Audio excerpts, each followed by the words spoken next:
All right, y'all. What's happening on a Wednesday? Happy Hump Day, everybody. Of course, the big story that everybody's talking about is the autopsy results from the Nolan Wells private autopsy that attorney Benjamin Crump and his legal team had ordered on behalf of the family. They made the results of that autopsy available and to the public this morning, right here in Chicago at the NAACP National Convention. Some questions about the autopsy. We'll try to get somebody on to talk about the findings and what does it really mean in terms of making a determination about what happened to Nolan Wells, which is what everybody is going to be trying to figure out, right? Of course. Does it, from what I heard, and I don't know what you guys heard, it seems like there's a lot of inconclusive evidence out there. And autopsies, both of them, don't seem to drill down to what that inconclusive evidence is, right? I think we can assume that drowning was the ultimate cause. Was there some trauma to the body before the drowning. For example, was Nolan Wells, was he knocked out and then thrown into the water, right? Because if he's still breathing and he's still alive, if you knock somebody out and then throw them in the water, they're going to drown. That's going to be the cause of death. It's going to be drowning, right? If you hit me in the head with a brick and I pass out and then you throw me in a bathtub, I'll drown. I bet Whitney Houston died. What was her cause of death? I don't have my iPad on me, but I bet her cause of death was drowning, right? She drowned. But there were other contributing factors as to why she was not able to lift her body up out of a bathtub. All right. And so you can imagine with Nolan Wells being found in a body of water, the Gulf of Mexico, there's going to be some questions that need to be answered. And so hats off to our brother, and who has been working on behalf of Black people all over the country, Attorney Ben Crump, for being focused like a laser on justice for Black America. And I would imagine Brother Crump would tell you he's not just focused for Black America, he's focused for all of America, right? But the brother knows that our community is challenged the most, and our community is the one that's the most in need. When we talk about politics and everything that's going on with our politics, our community is the one that has been attacked the most, that has been deprived the most, been oppressed the most, been disfunded and unresourced the most. So, of course, we're going to be the one that's most in need. Now on the flip side, it's up to us to understand how to get what we need out of politics to our community so that it make a difference to you and me and to the everyday person in our community. But see, the thing about politics in America is you not only have to look at race, but you have to look at economic class, right? Because we're bounded by our social and economic statuses and statuses as well. So as much as things are about race, things are about class and money and the haves and the have-nots. But no bigger movement represented that than the Occupy Wall Street movement. If you look at over the last 20 years, some of these movements that we have had politically, all of these movements, were focused on people that were outside of the wealth category of mainstream America. And a lot of those people are Black, a lot of those people are white, a lot of those people are brown, Mexican, whatever, Latino, Latina. A lot of those people are a little bit of everything. You know what they're not? Billionaires. And that's the reality. All right, I've got a guest coming up at 12:30. I'm going to tell you all about her. She's going to discuss the autopsy results. Until then, in this next segment, I've got time for some phone calls, so be very strategic. If you want to make a comment, you're going to have an opportunity to make a comment when we come back, and then I got a guest at 12:35, all right? So I've got this gap that's coming up next. Ty's on the board, DJ in today's show. Annette Flournoy is here with WVON News until 1 o'clock, and then Logan Page, and then, of course, your conversation as well. 591-1690, Matt McGill Show. Get up on it, everybody. More from Matt McGill coming up on the Talk of Chicago, 1690 WVON. Shop small with Wintrust Bank and celebrate the heart of our community, our local businesses. Listen as we share a list of small businesses throughout our community that we can shop, dine, and support throughout the year. These businesses are the economic engine that drives our neighborhoods. Wintrust knows that. That's why they're Chicago's bank and why they're encouraging you to shop local. Keep listening for the Wintrust Community Business Spotlight campaign. With Wintrust, shopping small is a big deal. Some people wait for the future, others build it. WVON proudly presents the 2026 40 Game Changers Under 40. This year, it's a compass celebrating the navigators of next. Do you know an entrepreneur, community change agent, rising executive, educator, innovator, or a creator who is 40 or under and doing great work to help shape the future of Chicago?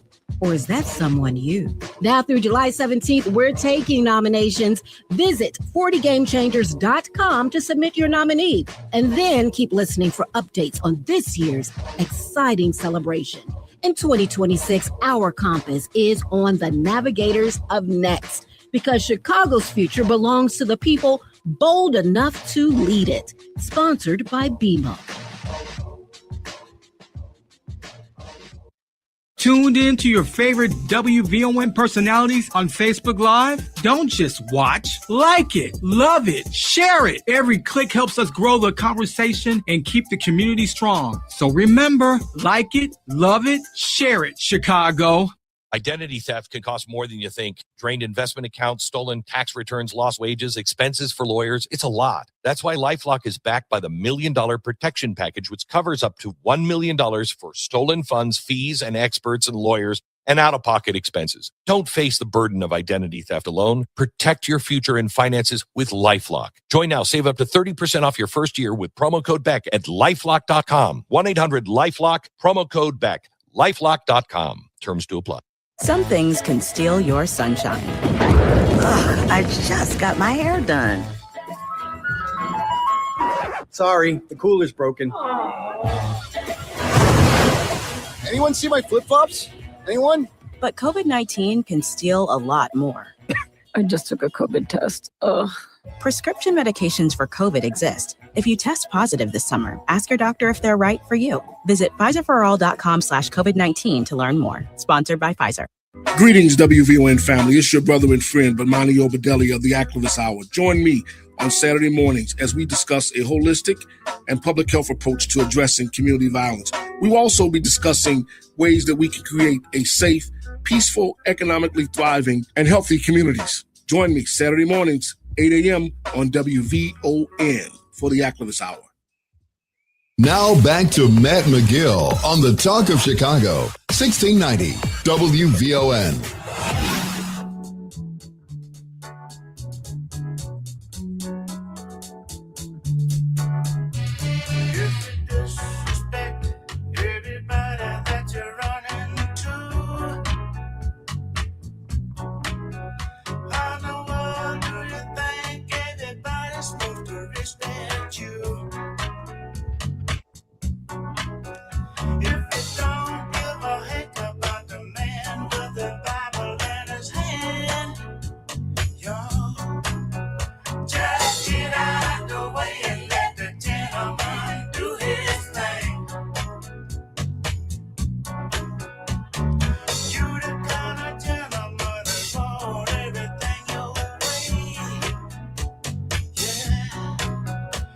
All right, we're back.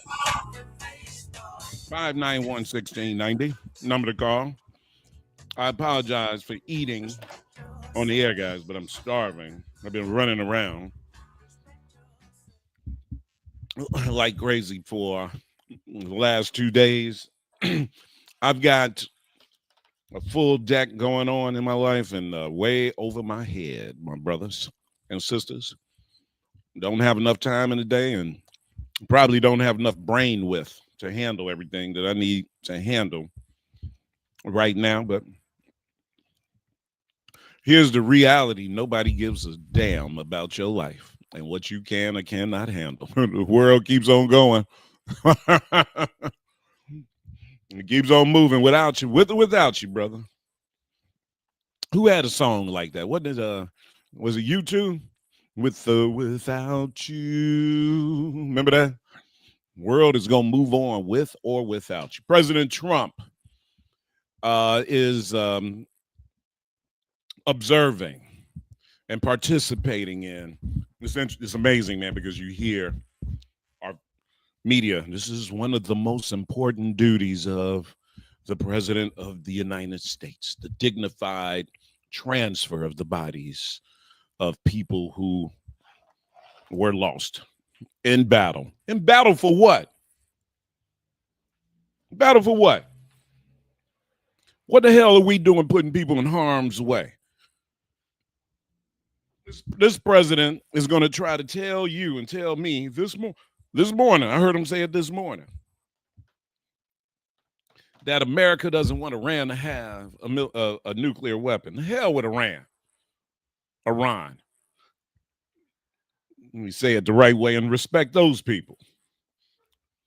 Nobody cares about whether or not Iran has a nuclear weapon. I don't. These people, he is over here being president and he's saluting these young Americans that were killed. Let me find their names, man, because I'm even questioning who we are as a country and our military. Why we got an 18-year-old in harm's way? This girl just graduated from high school. Just graduated from high school in May. Yes. This girl just graduated from high school and we're putting her in harm's way. What the hell are you doing, Pete Hegseth? Did y'all see his ignorant ass yesterday in front of the Senate? Just a doof, man. But and just, I mean, you know, when I tell you I'm disappointed in Trump, it's because of people like Pete Hegseth. Put somebody in there that's got some experience and know what the hell they're doing. He doesn't want somebody with experience who knows what the hell they're doing because he doesn't want to be questioned. Stephen Miller doesn't want to be questioned. They want to do what they want to do, and they want yes men and women there. Kash Patel. What the hell? What? Some of y'all got the nerve to defend Donald Trump? Really? Seriously?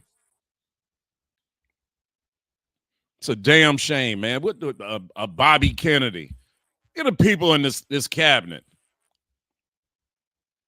It's your president of the United States. Let me find. It was real interesting, man, because I was watching this story this morning, and it was showing the pictures of these young people that lost their lives, right? And all of them are minorities. All of them, except for the one white guy. There was one white guy in there.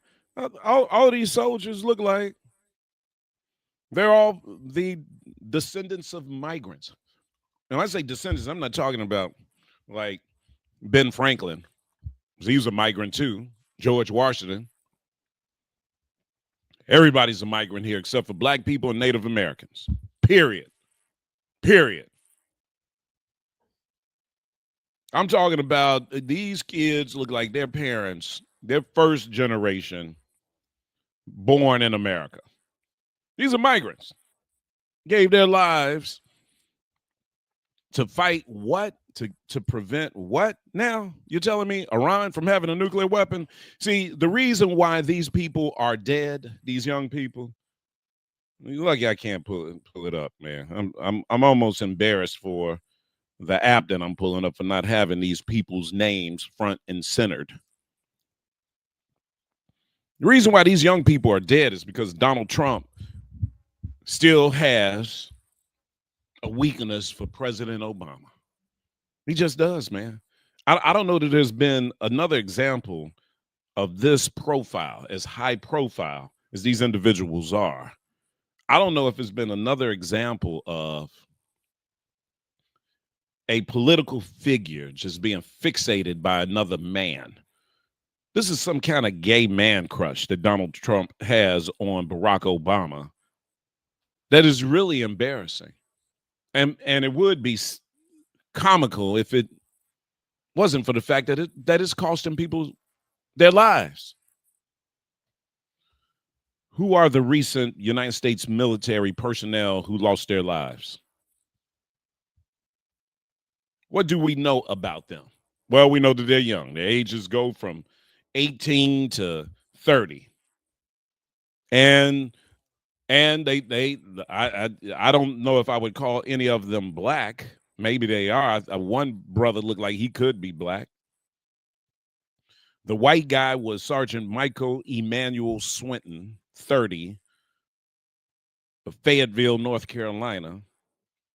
The young girl was Isabella Gonzalez, 19, of Carrollton, Texas, 19 years old, just graduated from high school.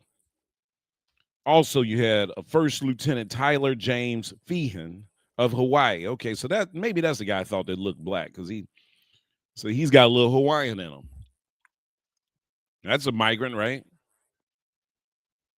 And also Sergeant Angel S.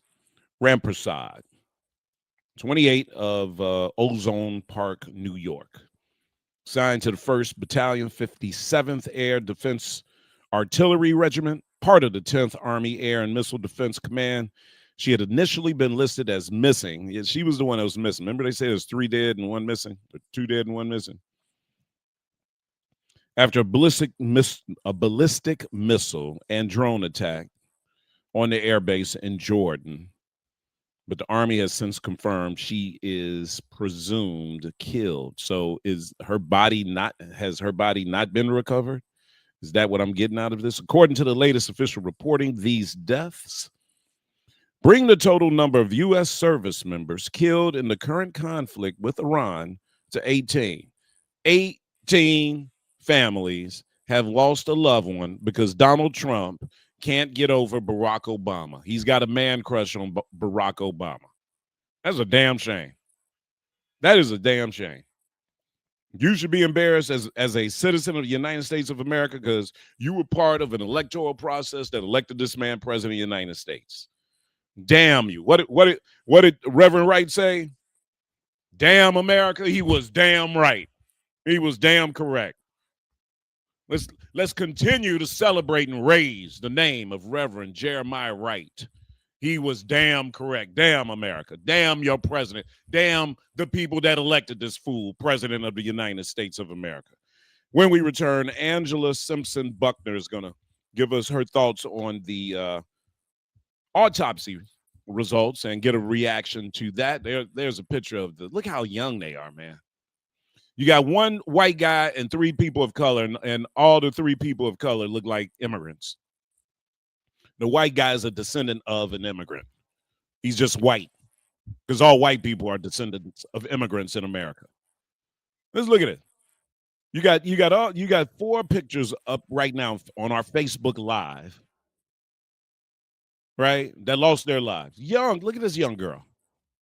Lost her life because Donald Trump can't get over Barack Obama. JCPOA already had this covered. Iran wasn't getting a nuclear weapon. They're going to try to fool you into thinking this is why we are at war. That fool Pete Hegseth, our Secretary of War, couldn't even answer questions yesterday, honestly, because he's a liar, just like the President of the United States. All right, Angela's going to join us when we return. Don't go anywhere. Annette has WVON News coming up right now.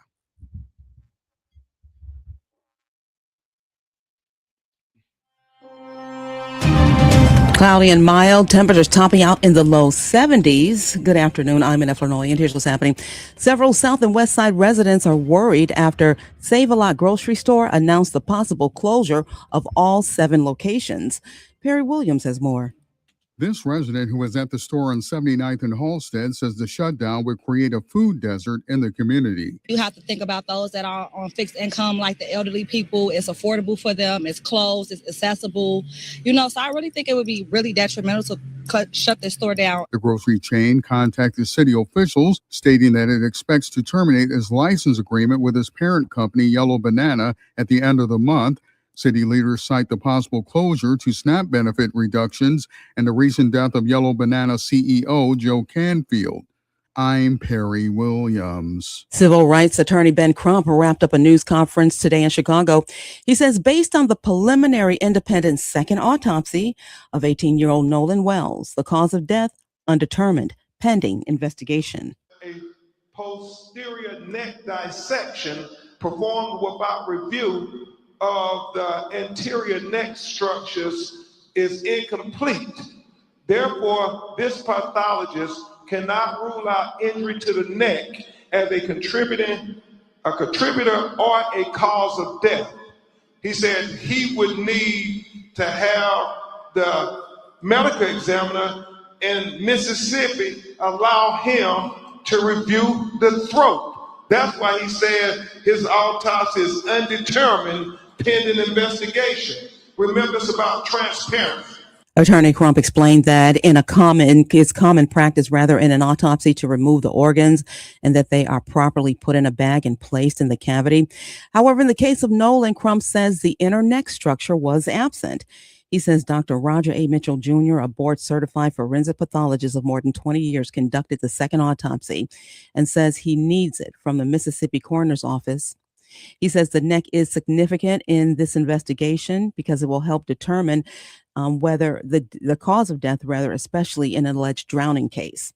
Attorney Trump said he chose to hold today's news conference here in Chicago at the 117th NAACP convention because of the Emmett Till relationship and the relationship between Chicago and Mississippi. It was a busy day at City Hall today. Chicago aldermen had lots to discuss. One major topic, the mid-year budget shortfall that reportedly could reach $90 million by the end of the year. They debated over several referendum questions that could go before Chicago voters, including an additional 3% tax on those making more than $1 million to fund property tax relief and public education. They also looked at an ordinance aimed at buying back the city's parking meters. Jason Irving of the 28th Ward, he proposed the ordinance. He proposes that the city offer up $2.5 billion to buy it back. He says future revenue could help the city with its struggling pension fund. Now, Stone Peak is the New York-based company looking to buy it from the first owner who purchased the rights back in 2008. Stone Peak is threatening to sue if the deal doesn't go through. Well, that's a look at our news now on 1690 WVON, WVO News Time, 1235. At Fifth Third Bank, being part of the community means investing in its future. From supporting local businesses to funding neighborhood initiatives, we're here to create lasting opportunities. It's our commitment to Chicago. This is banking, a Fifth Third better. Learn how we're making a difference at 53.com. That's 53.com. Fifth Third Bank, National Association, member FDIC. Hey, Alexa, play WVON 1690 AM. Getting WVON 1690 AM station from iHeartRadio. Try it out for yourself. America is listening to WVON. Maria Pappas with Black Houses Matter. We're up to way over 400 million here. Yeah, giving money back. How about that? People in Bellwood got 10 million, Broadview 6 million, Burnham 3 million, South Holland 17 million. The city of Chicago's up to $190 million that we have given back to African Americans. Who does that? Nobody does that but WVON.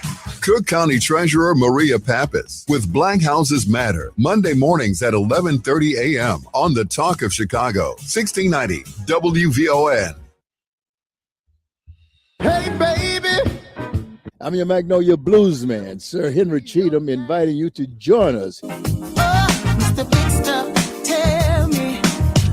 WVON 1690 for some real American music and culture. Here on Classic Blues and R&B. Check us out Saturday, 11 p.m. until 2 a.m. on WVON and Classic Blues and R&B. What's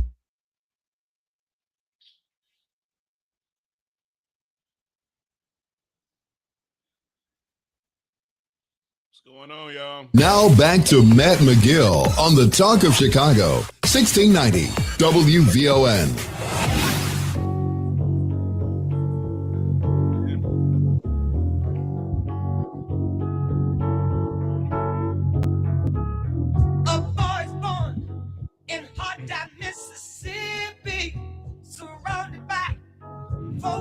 All right, we're back. It is 12:38. Everybody on WVON this morning, Attorney Ben Crump announced the preliminary findings from a autopsy that he brought together. Him and his team of attorneys curated this autopsy, an independent autopsy, to compare so that they can feel that they had a honest medical evaluation of what caused the death of Nolan Wells. Of course, nothing against the coroner there in Mississippi, but there's a history and a reputation down there in Mississippi that would caused most black people some concern. There's nothing wrong with having a second autopsy done, especially in a case like this when the family wants to know what happened. You have a mysterious death. You need to know what happened. What were the results of the independent autopsy? Well, inconclusive, I would say. Couldn't rule out foul play. How's this playing in Mississippi, and how are people taking this in? Angela Simpson Buckner is here to let us know about that, talk about the reaction from Mississippians, and a little more. She's with the Jackson Advocate newspaper and the founder of Mike Magazine. How you doing, my sister? Welcome. Hey, thank you so much for having me on your show, brother. Good hearing you again. What's your reaction, and what has been? I know these results just came out this morning, but what are people down your way saying about this?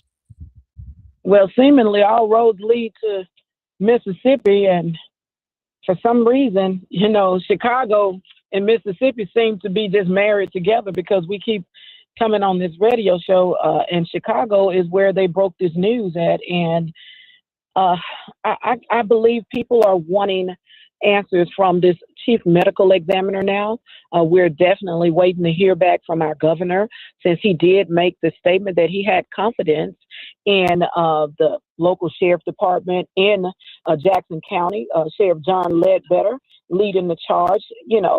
So many unanswered questions, even with the information that was released on today from the NAACP's convention right there with Attorney Ben Crump, the family, and Derek Johnson.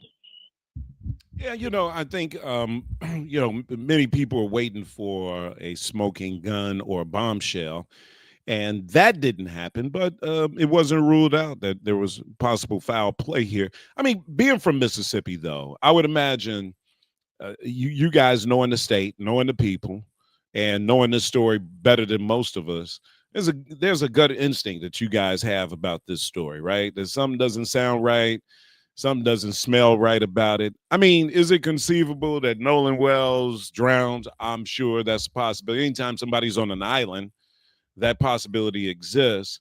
But I would imagine black people in Mississippi, their immediate reaction to this story is that this brother was killed, right? Well, that's what a lot of the conclusion that a lot of people have come to, especially now since this information has come out. A lot of people were kind of disappointed in the state of Mississippi, because Mississippi should have released this information a while back. When you said bombshell, I have someone in my comment section saying a missing throat is a bombshell. Well, according to the press conference, they said Dr.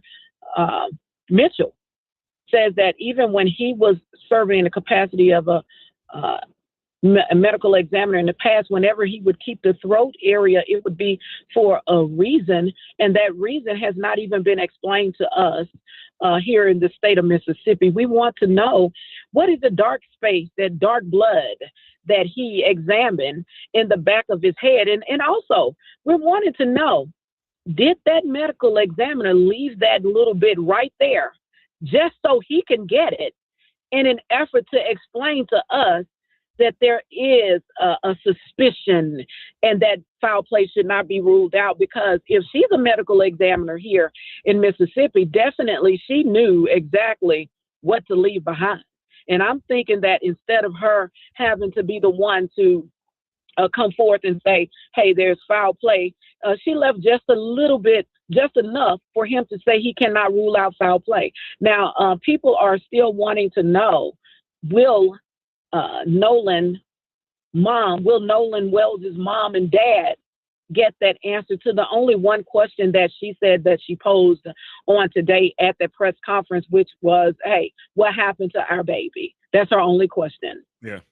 Well, it's a question any parent would want answered, and I would imagine that, the parents of the other kids that were on the trip with Nolan, I really wonder what kind of conversations they're having with their children about what happened and why it happened, and whether or not they are real concerned about justice, or, as most parents would be, I would imagine, a situation they're just concerned about their children and their children's well-being. Well, I can tell you this, what I witnessed firsthand. I witnessed at the funeral on Monday. It was like 50-50 mixture of blacks and whites at his funeral. So I know conversations are being had at the dinner table or at church at their respective areas that they report back to. I truly believe that those tears were real. I dare not say that the white children's tears weigh less because they loved Nolan Wells. They could have been anywhere else, but even the white babies were at his funeral. They didn't have to be. And even Reverend Al Sharpton made reference to it. He said he was glad to see a diverse group of people at that funeral. And let me tell you, I truly believe that is going to push us closer to solving what happened in this case. I'm so glad that Nancy Grace has picked up on Nolan Wells' case. Anytime Nancy Grace is on the case, she's going to ask the tough questions. And see, here in Mississippi, I get in trouble for asking tough questions. But Nancy is a white girl. She's Southern in her accent, but she's serious-minded. And she really wants to know what happened to Nolan Wells. And see, Nancy is going to be able to talk to those officials who will not talk to us. And so we're just hoping that she can help get answers and, let this mother know that, hey, you can lay your heart to rest now because, boom, this is actually what happened to Nolan Wells. If he drowned, if it was an accident, Mississippi, say that. But because they did, and the organs are missing, and that, this is undetermined and foul play cannot be ruled out, Mississippi is going to have to step up to the plate. Our governor is going to have to step up to the plate. We want to hear from him. And this is his last stretch of his career as a governor. Is this what you want to be attached to your legacy, Nolan Wells? Is this really what you want to be attached to your legacy? And he spoke highly of Sheriff Ledbetter. We don't have an arrest to this day, even after knowing what we know. And I had a lot of white friends saying, where's the autopsy? A lot of white supporters of the Mike magazine, where's the autopsy? Well, we gave you the preliminary. And that's something that Mississippi should have been forthcoming in upfront way before Ben Crump and Dr. Mitchell even had to step in. All right. In my opinion. Well, your opinion is a good opinion, sister. I hear you. And we're going to be following this story until we get to the bottom of it. Hopefully justice for the Wells family will come about. There's still a lot of unanswered questions and a lot of implications, social implications that are going to be played out in this story. There's no question about it. Parents, I've got a feeling the parents know more than most of us. I don't know if kids, if you take a group of kids, if you give me a group of 10 kids, there's a certain percentage of those kids that will tell their parents everything and a certain percentage that wouldn't. And I'm not sure what that breakdown is with these kids, but it's going to be interesting to see how this story plays out. Angela Simpson Buckner with the Jackson Advocate newspaper and Mike magazine. Thank you so much, sister, for coming on. Appreciate you. Absolutely. Thank you. All right, 1248. Let's take a break here. Open up phone lines at 591-1690. Get your thoughts on this and more. And do you have faith, not necessarily in a justice system, but do you have faith in Americans? And I'm talking about the family members of the kids who were down on Horn Island with Nolan. Do you have faith that the parents are going to do the right things? Would you, as a parent, would you turn in your kid if you knew your kid was involved in a murder? And you knew that your kid's life was about to be impacted beyond repair, that they were possibly going to go to jail for a very long time. Would you be willing to out your kid and go to authorities and tell them that your child was involved in murder potentially? How many of us would be honest about that? 591-1690. You're listening to the Matt McGill Show. Ada S. McKinley has a fantastic early learning and childcare program for kids from birth to age 5. Give your child a strong start. Quality childcare at 13 locations. Free and affordable options. Full days that are convenient for parents. Home-based services for expectant moms and their kids. And they welcome children with disabilities. Limited space available. Enroll now. Call 773-780-0050 or visit adasmckinley.org. Some things can steal your sunshine. Ugh, I just got my hair done. Sorry, the cooler's broken. Anyone see my flip-flops? Anyone? But COVID-19 can steal a lot more. I just took a COVID test. Ugh. Prescription medications for COVID exist. If you test positive this summer, ask your doctor if they're right for you. Visit PfizerForAll.com/COVID-19 to learn more. Sponsored by Pfizer. You never know who's going to stop by WVON. I'm going to sound like Roger Goodell. The Chicago Bears with the 25th pick in the 2026 NFL Draft. Dylan Thieneman from Oregon. Brother, Big D, you are a Chicago Bear. How does it feel, man? Oh, yeah. I mean, it feels great. Amazing. Can't even describe it. One of our legendary Chicago Bears. Number 22, Matt Forte. What's happening, brother? Welcome to WVON. Hey, what's happening, man? Good to be here. Joining me, Kevin Warren. He is the president and chief executive officer for the Chicago Bears. Kevin, welcome back to WVON. Yeah, always good to see you and good to be back. We are the talk of Chicago, 1690 WVON. Have you checked out WVON's digital streaming network, Vaughn TV? It's everywhere on Roku, Apple TV Plus, Amazon Fire, on the WVON app, and at VON.TV. Vaughn TV, it's cultural content on purpose. Hi, I'm Tavis Smiley, inviting you to join me weekdays from 6 p.m. to 9 p.m. right here on WVON. I am bringing you a national perspective on all the happenings in the Black community and, of course, politics. It's talk radio for us, by us, and this is where America listens. It's Tavis Smiley, weekdays from 6 to 9 p.m. on the Talk of Chicago, 1690 WVON. Now back to Matt McGill on the Talk of Chicago, 1690 WVON.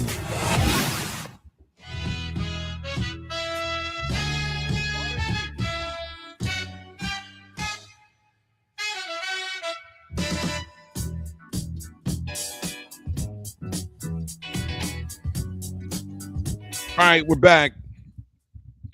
591-1690, number to call. Nolan Wells, the autopsy, the independent autopsy that was procured by our brother Ben Crump and his legal team to make sure that all the right information. Sister Angela Simpson there gave us some insight there that she thought maybe the autopsy that was done in Mississippi, that the person who did it there may have left some evidence for the second autopsy to see, so that they wouldn't be the ones representing the state of Mississippi that had to report the possibility of some foul play there. That's an interesting concept, something to toss around and think about and talk about. I don't think there's anybody out here who's looking at this story and saying, well, you know what, the kid just drowned, man. You know, black people can't swim. He's on an island. He stayed behind to try to groove with the white girl. And, you know, hey, man, he had one too many and wound up without a ride back home. And he tried to swim. That's what he tried to do. He tried to swim the 20 miles back to shore. That's what he did, and he just drowned. That's what happened. I don't know that there's anybody that believes that. I think that whether you're black or white, you live in Mississippi or wherever you live in this country, this story just says something happened to Nolan Wells that shouldn't have happened to him. The question is, are we ever going to find out the truth to that? And do you feel confident that you live in a country that the truth would come out? And I don't know too many people, and that's why I asked the question, because I wonder how many black people would answer that question honestly. If you knew your child, and I've actually have asked versions of this question before on WVON. But I'm curious how people would respond to it. Hey, look, if you knew your child was involved in a murder and you lived in a state like Mississippi, I mean, just think about it. I mean, here we are, black people, so we really can't imagine this protective net that white folks have living in America. But if you're a white person living in Mississippi, that area, Ocean Springs, is for the most part affluent, people with money. So you're white, you got money, you're well connected in government and with law enforcement, and your child is involved in a murder. You can see the cover up. More than likely, your kid will get away with murder because nobody in Mississippi is going to turn him in. You may have some information that can, the bombshell information that is the smoking gun, but your son would be the main one going to jail. What do you do? What do you do? Is it human nature to protect your children? Yes, we know that. Is it human nature? Is human nature for you? Like when we look at videotapes or footage of how animals act in the wild, we know that animals protect their kids at all costs, right? And so human nature kind of follows, right, the animal world, right? The difference is the animals don't have laws and punishment and penalties that enforce those laws. We do. We do. But just because you have laws, does that mean that your innate instinct to protect your child goes away? And I think most of us would say no, it doesn't go away. And so what you're going to see down here in Mississippi, I would be surprised. I'm just going to tell you, this is just my opinion. I would be surprised if one of these white parents come forward with information that's going to either incriminate their child or one of the other white children. I just don't see that happening. I don't know if that's a Mississippi thing either, guys. I don't think you would see that happen in New York. It wouldn't happen with white folks up here in Chicago. I don't think that is unique. Okay, so let's just keep it real. And I'm not sure that any of you out there would either. You can sit up here. I know black people, we like to think that we are like morally superior or we would do the right thing. Or if we were in that position, we wouldn't do what white people do. Come on now. I'm not so sure that black people in a similar situation would do anything different. All right. What are some of the comments? Shelby says you can call in and talk about that. I'll wait. Shelby is guessing that nobody's going to call in and comment on that. And Shelby, so far, you are correct. Tony Snow says, where were you on the night in question, Matt? I don't know. When did this happen? I don't know where I was, man. That's always intrigued me, man, when people are asked, hey, where were you on, like if somebody came up to me right now and say, where were you on July 8th? I don't know, man. I'd look at the calendar and I'd be like, well, my routine is this, so I'm gonna assume I was doing this. I can't tell you what I was doing. Man, look, you go back, Matt, what were you doing on April 15th? I have no idea. I have no idea. Al Stone says, where is the toxicology report, Matt? Fentanyl pills. Well, was fentanyl found in his system? I didn't hear that, brother. I mean, that would be a pretty big story if Nolan Wells had fentanyl in his body now, wouldn't it? I mean, seriously, that would, not that would be the cause of his death, but that would be a big story, brother. Jay Rock says he could have been swimming, hit his head on the bottom of a boat and drowned. It's open to all conclusions and assumptions at this point. Well, I agree with you, brother. And without a smoking gun, that's going to be the conclusion. I mean, I don't think, even with the evidence that this autopsy has brought, or the questions that this autopsy kind of brings about, it doesn't point the finger at any individual at all. It doesn't explain a storyline that would tell us how Nolan Wells was killed, right? All this autopsy told us was that you cannot rule out foul play, right? So until we get a smoking gun, if we get a smoking gun, that was my question to you at 591-1690. You know, if you were a parent with a smoking gun, would you be going forward to law enforcement? Not only if it was just involving your child, but even if it was somebody else's child, would you go forward with a smoking gun to bring down somebody else's kid? Especially when they're going to know you got the information from your child. So now you're putting your child in jeopardy, and your child is going to be facing a lot of scrutiny and acrimony as well. Tony Snow says, turn yourself in. I think he's talking to me. I don't know where I was on the night in question. Let me try. I'm going to pull up the date that this happened and see if I can remember the night in question when we return. 591-1690. Cliff from Connecticut, hold on. Your call is first when we return on the Matt McGill Show.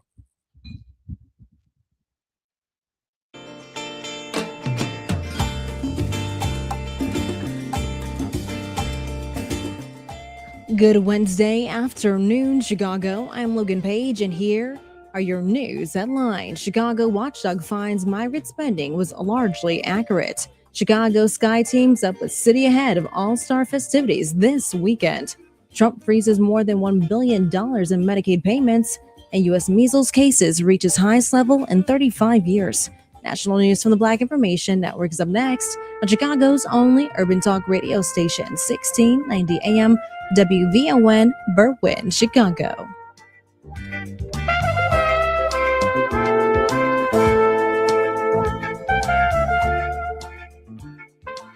BIN News Now. Texas is reporting a big decline in illegal border crossings, with officials saying encounters are down significantly from previous years. Ira Melman with the Federation for American Immigration Reform says even if migrants make it across the border, they're being sent back to Mexico. As long as we keep doing this, we're going to see more and more people deciding it just isn't worth trying to break our laws. Supporters of tougher immigration policies credit stricter enforcement. Chicago renters could see major changes as city leaders weigh two competing housing proposals. Supporters say the measures would strengthen protections for tenants, while critics warn they could increase costs for property owners and impact the rental housing market. And the Trump administration says UC San Diego's medical school improperly considered race and admissions decisions, alleging some Black and Latino applicants were favored over white and Asian students. Get BIN News Now on demand 24/7 on the iHeartRadio app. Here's more with Terry McCready. President Trump says Iran desperately wants to meet. He made the comment while speaking in the Oval Office yesterday and added, no one has gone after Iran like he has. One of the first things we did early in the administration, they would have a nuclear weapon, and you wouldn't have Israel. And in my opinion, you wouldn't have various other countries in the Middle East. They'd all be gone. This comes as the U.S. has conducted strikes on Iran for several nights straight.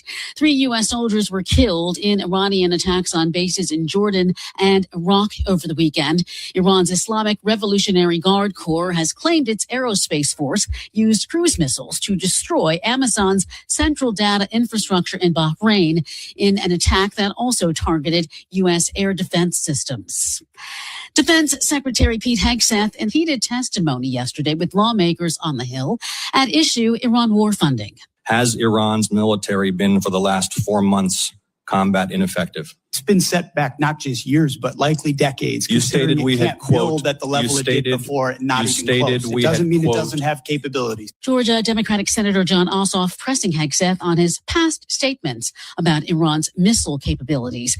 During the hearing, Hegseth went on to blast his black predecessor, former Defense Secretary Lloyd Austin, and the Biden administration's Pentagon priority, saying he didn't know what Austin did for 4 years, while arguing for a whopping $1.5 trillion defense budget. A judge in Los Angeles presented with disturbing evidence and graphic images yesterday during a hearing in the high-profile murder case against Black singer David. His legal name is David Anthony Burke, and he has pleaded not guilty to first-degree murder, sexual abuse of a child, and unlawful mutilation of human remains. The victim was 14-year-old Celeste Rivas Hernandez, whose parents sat in the front row of the gallery during the proceeding. Prosecutors presenting evidence to try and convince the judge there is sufficient cause to send the case against the 21-year-old Burke to trial. The teen's remains were found in the trunk of a car registered in Burke's name last year. All right, a major announcement this week from Black Democratic Representative Cleo Fields of Louisiana. He says he will not be seeking re-election to Congress. He'll instead be running for Louisiana State Senate. This after the state's congressional map eliminated his district. The move follows the Supreme Court's ruling, which found Louisiana's majority Black 6th congressional district to be an unconstitutional racial gerrymander and ordered the state to adopt a new map. In a statement, Fields said he believes his calling to serve the people is better suited back home than in D.C. Stay informed, stay connected, and subscribe. Follow VIN News this hour wherever you get your podcasts. I'm Terry McCready for the Black Information Network. It's Rufus Williams. The thrill of summer is finally here, which also means it'll be over before we know it. This fall, the Rufus Williams Travel Club is heading to Charleston, South Carolina, October 8th through the 12th. Join me as we experience the beauty, the brilliance, and the culture of one of America's most captivating cities. We'll enjoy the charm of the Lowcountry, breathtaking scenery, incredible cuisine, and the rich African-American history of Charleston. There will also be a few special surprises designed just for our group. So whether you're traveling alone, with family, or with friends, you'll be welcomed into an unforgettable experience filled with great people and great memories. Space is limited, and the best rates are right now. Simply go to WVON.com, click on the Rufus Williams Travel Club banner, and reserve your space. Advantage International is the official travel partner of the Rufus Williams Travel Club. Charleston, South Carolina, October 8th through the 12th. Travel with people, travel with purpose, travel with us. This is your host and life coach, Linnell Harris, and I want you to join me every Sunday morning from 7 a.m. to 9 a.m. for Inspirational Perspective. On Inspirational Perspective, we talk life vision, life purpose, and the show is all about helping you live the best life possible. So join me as we look at supporting you in living the life you intend to live and making your life's vision a reality. Every Sunday morning at 7 a.m. on the Talk of Chicago, 1690 a.m. WVON. Live from the Xfinity Studios, it's the station that America listens to. WVON, Berlin, Chicago. It's Matt McGill on Chicago's essential storyteller, WVON.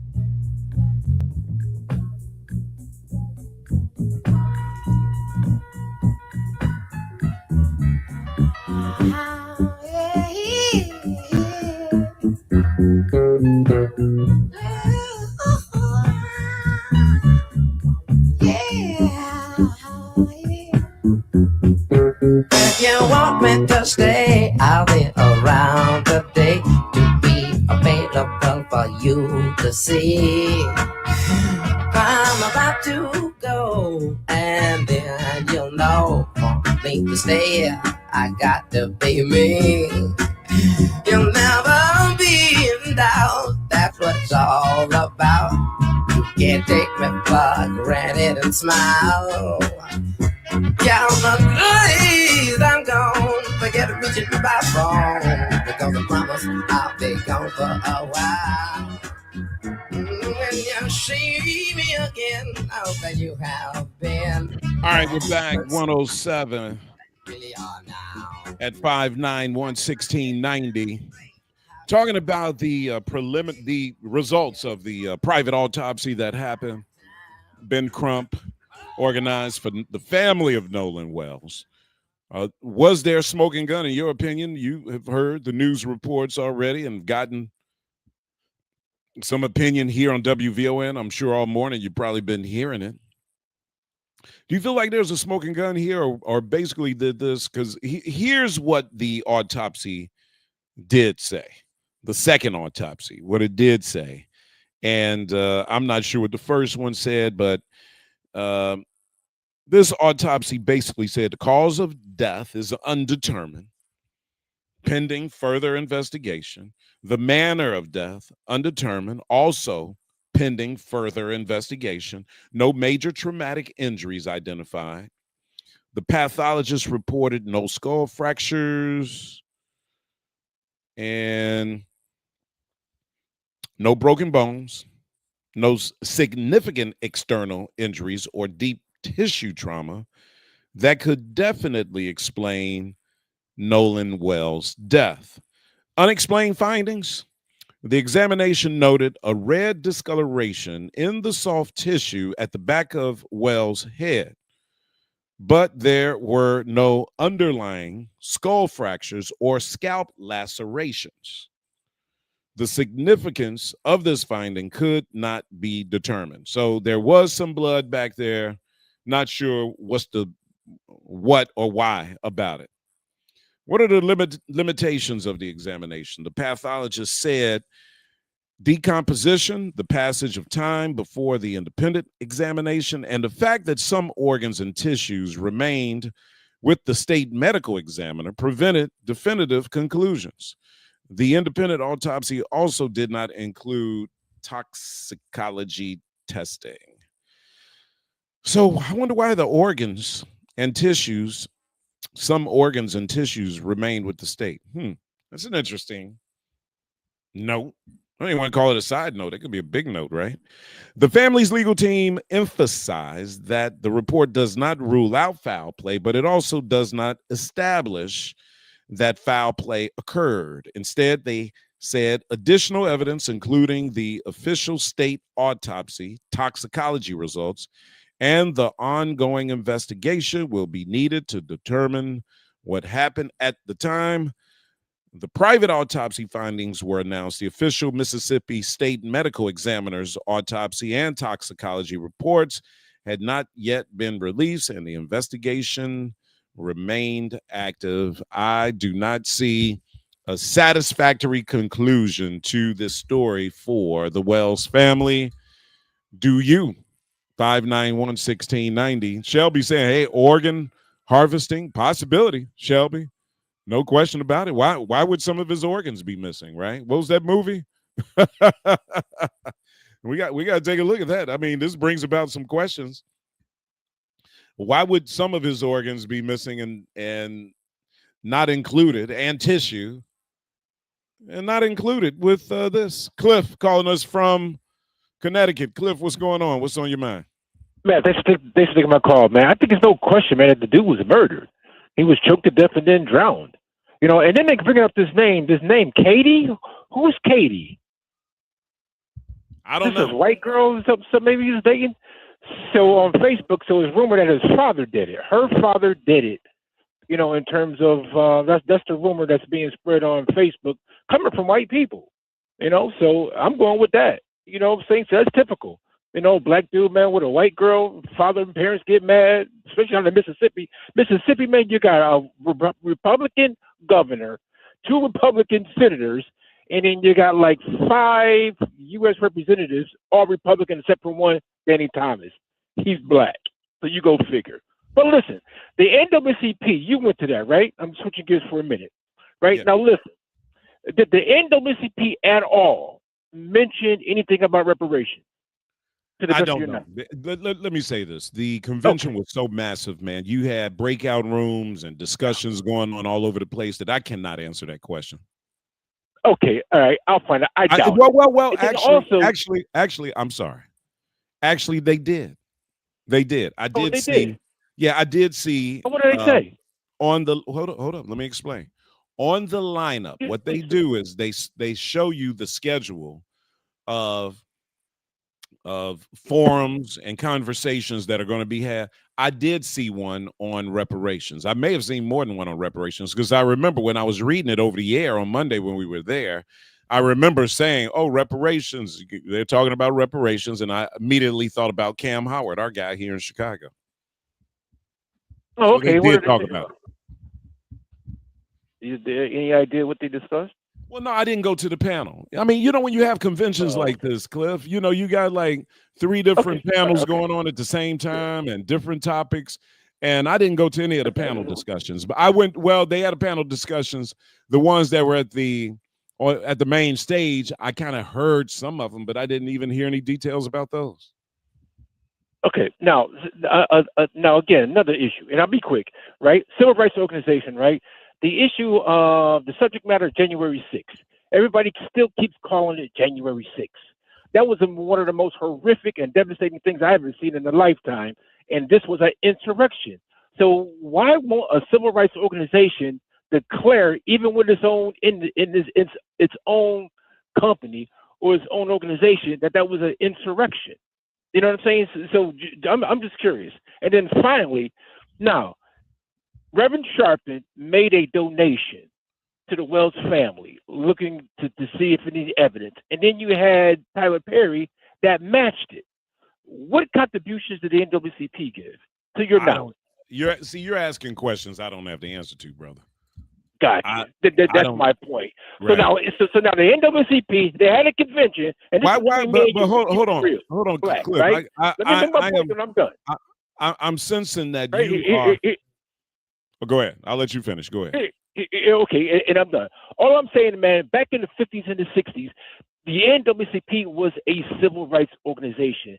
They fought for the betterment of the Black community. Today, they're a cheerleading group and a subgroup of the Democratic Party, in my opinion. I'm done. Thanks for thinking my call, brother. All right. Yeah. I mean, I would disagree with that. One of the things they do is they make it clear that they're not partisan when it comes to politics. They are political, but they're not partisan, right? I don't know if that's a fair assessment. I don't, it's almost, it's easy to take a shot at organizations like the NAACP, the Urban League, or any organization, right? It's easy to take shots. It's hard to do the work that they're trying to do. And you should have came to the convention. That's all I can say to you, brother Cliff. If you came to the convention, you would have had a lot of the answers to the questions that you asked. I don't know that I would expect, look, Reverend Sharpton made a donation to the Wells family, and so did Tyler Perry. I don't have an expectation that the NAACP or any other organization would make a donation to him. Organizations like the NAACP are trying to maintain their fiscal houses.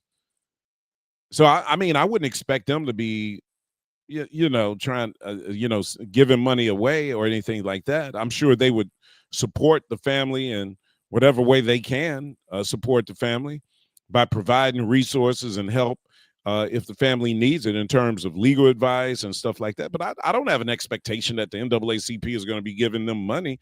And I don't expect that they would be competing with somebody like Tyler Perry or Reverend Sharpton. I would imagine Reverend Sharpton makes good money these days. So, the NAACP can't be trying to compete with people that are individuals and don't have the bottom line and the financial obligations that a national organization like the NAACP has. So, I hear you, brother, but I'm just not sure that your critique about the NAACP is one that's necessary to expound on, man. What do we want? Do we want a world with no NAACP? Are we better off as Black people? Are we better off if we don't have a national convention and these conversations that are going on? Yes, they did talk about reparations, brother. And I felt, I kind of feeling like, Cliff, you were ready to take a jab at them if they did not discuss reparations, but they did discuss it, And I don't know what they said about it. What can you say about it? What is there to be said about we pretty much, I encourage us to continue to have these conversations about reparations, but we're going to have to create new conversations about reparations that actually going to help get us there. 591-16. Phone lines are wide open, guys. Come on, light them up. Let's talk. It's Wednesday. Got to be a lot on your mind. We've got soldiers coming back from Iran in caskets. We've got an autopsy result of a very mysterious killing of a Black teenager. We're continuing to be in war in Iran. We've got primary races all over the country that are important.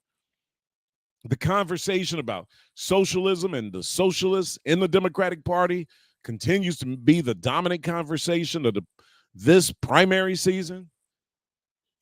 Have the Democrats done what they're supposed to do in terms of creating this Big Tent? 591-1690. Help me help you. Phone lines are open. It's the Matt McGill Show. More from Matt McGill coming up on the Talk of Chicago, 1690 WVON. In July, Vaughn TV has your summer watch list covered. Go behind the headlines with the official launch of Portraits in Color, featuring candid conversations with music executive Matthew Knowles, community leader Jotaka Edie, and actress Danielle Truitt. My family's very proud. It was very cool to, when the show first came out and to see myself in those credits, with dun dun dun dun dun, and be like, that's me. That's crazy, It is very cool to be a part of the legacy of Law and Order now. And that's just the beginning. Premiering this month, Serenity, Strength, and Style with Sylvia Ewing and Friends, a fresh new series featuring inspiring conversations about health, wellness, creativity, and living life to the fullest. This July, there's something for everyone on Vaughn TV. Watch on Roku, Amazon Fire, Apple TV Plus, the WVON app, or at Vaughn.tv. Vaughn TV, for the culture, by the culture. Identity theft can cost more than you think. Drained investment accounts, stolen tax returns, lost wages, expenses for lawyers. It's a lot. That's why LifeLock is backed by the $1 Million Protection Package, which covers up to $1 million for stolen funds, fees, and experts and lawyers, and out-of-pocket expenses. Don't face the burden of identity theft alone. Protect your future and finances with LifeLock. Join now. Save up to 30% off your first year with promo code BECK at LifeLock.com. 1-800-LifeLock, promo code BECK. LifeLock.com. Terms to apply. Tune in every Wednesday night at 9 p.m. for Speak On It with Dr. Kofi Malik. You've seen him on cable TV. Now hear his spirited conversation on the Talk of Chicago. The question at hand is raising voices of the Negro. That plain and simple. Tune in every Wednesday night at 9 p.m. for Speak On It with Dr. Kofi Malik on the Talk of Chicago, 1690 WVON.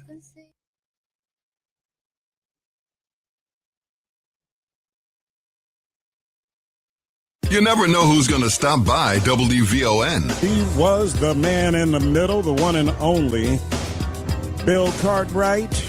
All right, man. Thanks a lot.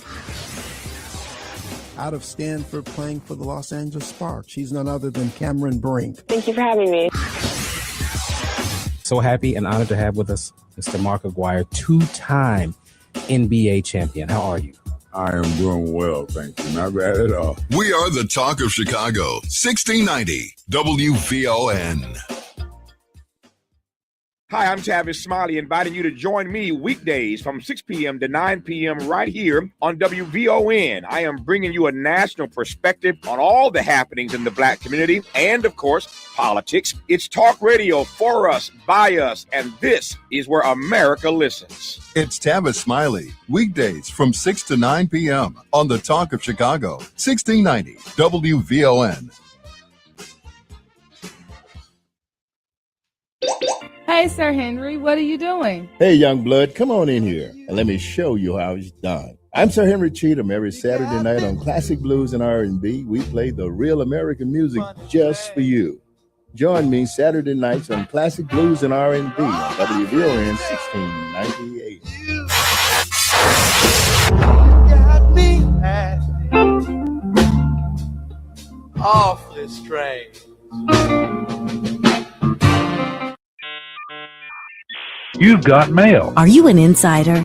Well, if you're part of the WVON family, you should be. Sign up for the WVON's weekly Insider e-newsletter and stay in the know on all things VON. It's news, it's entertainment, it's the 411 on all things Chicago. Become an insider. Sign up on the WVON app or at WVON.com. You're now connected. Goodbye.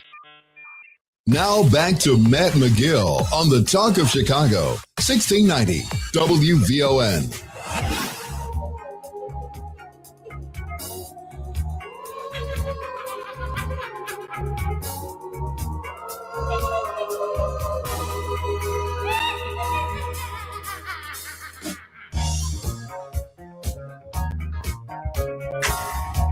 All right, we're back. So Nolan Wells is believed to have died on July 6th. So July 6th was a Monday. So seems like that weekend, probably that Sunday. 4th of July was that Saturday. So he disappeared on the 4th. And it's unknown whether or not he died that day or sometime before his body was found. So if somebody asked me what I was doing on July 6th, all I could do is look at the calendar. I couldn't tell you off the top of my head what I was doing on July 6th. I'd be like, I don't know. What day of the week? That would be my first question. Somebody asked me that question, I'd be like, what day was it? Monday? More than likely I was doing the show. After the show, I don't know. I can't tell you. I don't remember. You tell me, where was I? I mean, that's, when people ask, what were you doing the night of da da da da da? I don't know, man. My memory is shot, brother. I don't know that I ever had a memory where I could tell you what I was doing. My brain my brain operates in different ways, right? I can certain stuff I remember like the back of my hand, other stuff I'm like, I don't know. I can do something yesterday and be like, what did I do yesterday? What was I talking about yesterday? What was going on in my life yesterday? I don't know. 591-1690. Phone lines are open.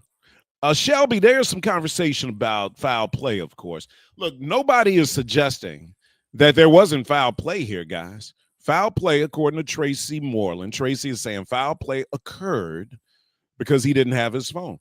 I think all of us agree with that. Hey, guys, look, I think foul play. Don't misunderstand my statement, what I said earlier. I said I don't think justice is going to be served. I don't think you're going to have a conclusion to the story that is going to be satisfactory to the fact that this young man is dead. I don't think his family's. I don't think you're going to have a confession. I don't think you're going to have a smoking gun. I don't think any family members are going to come forward and say my child was involved in this. You know what I'm saying? It's just not going to happen. That's just me. That's my opinion. Yours may differ.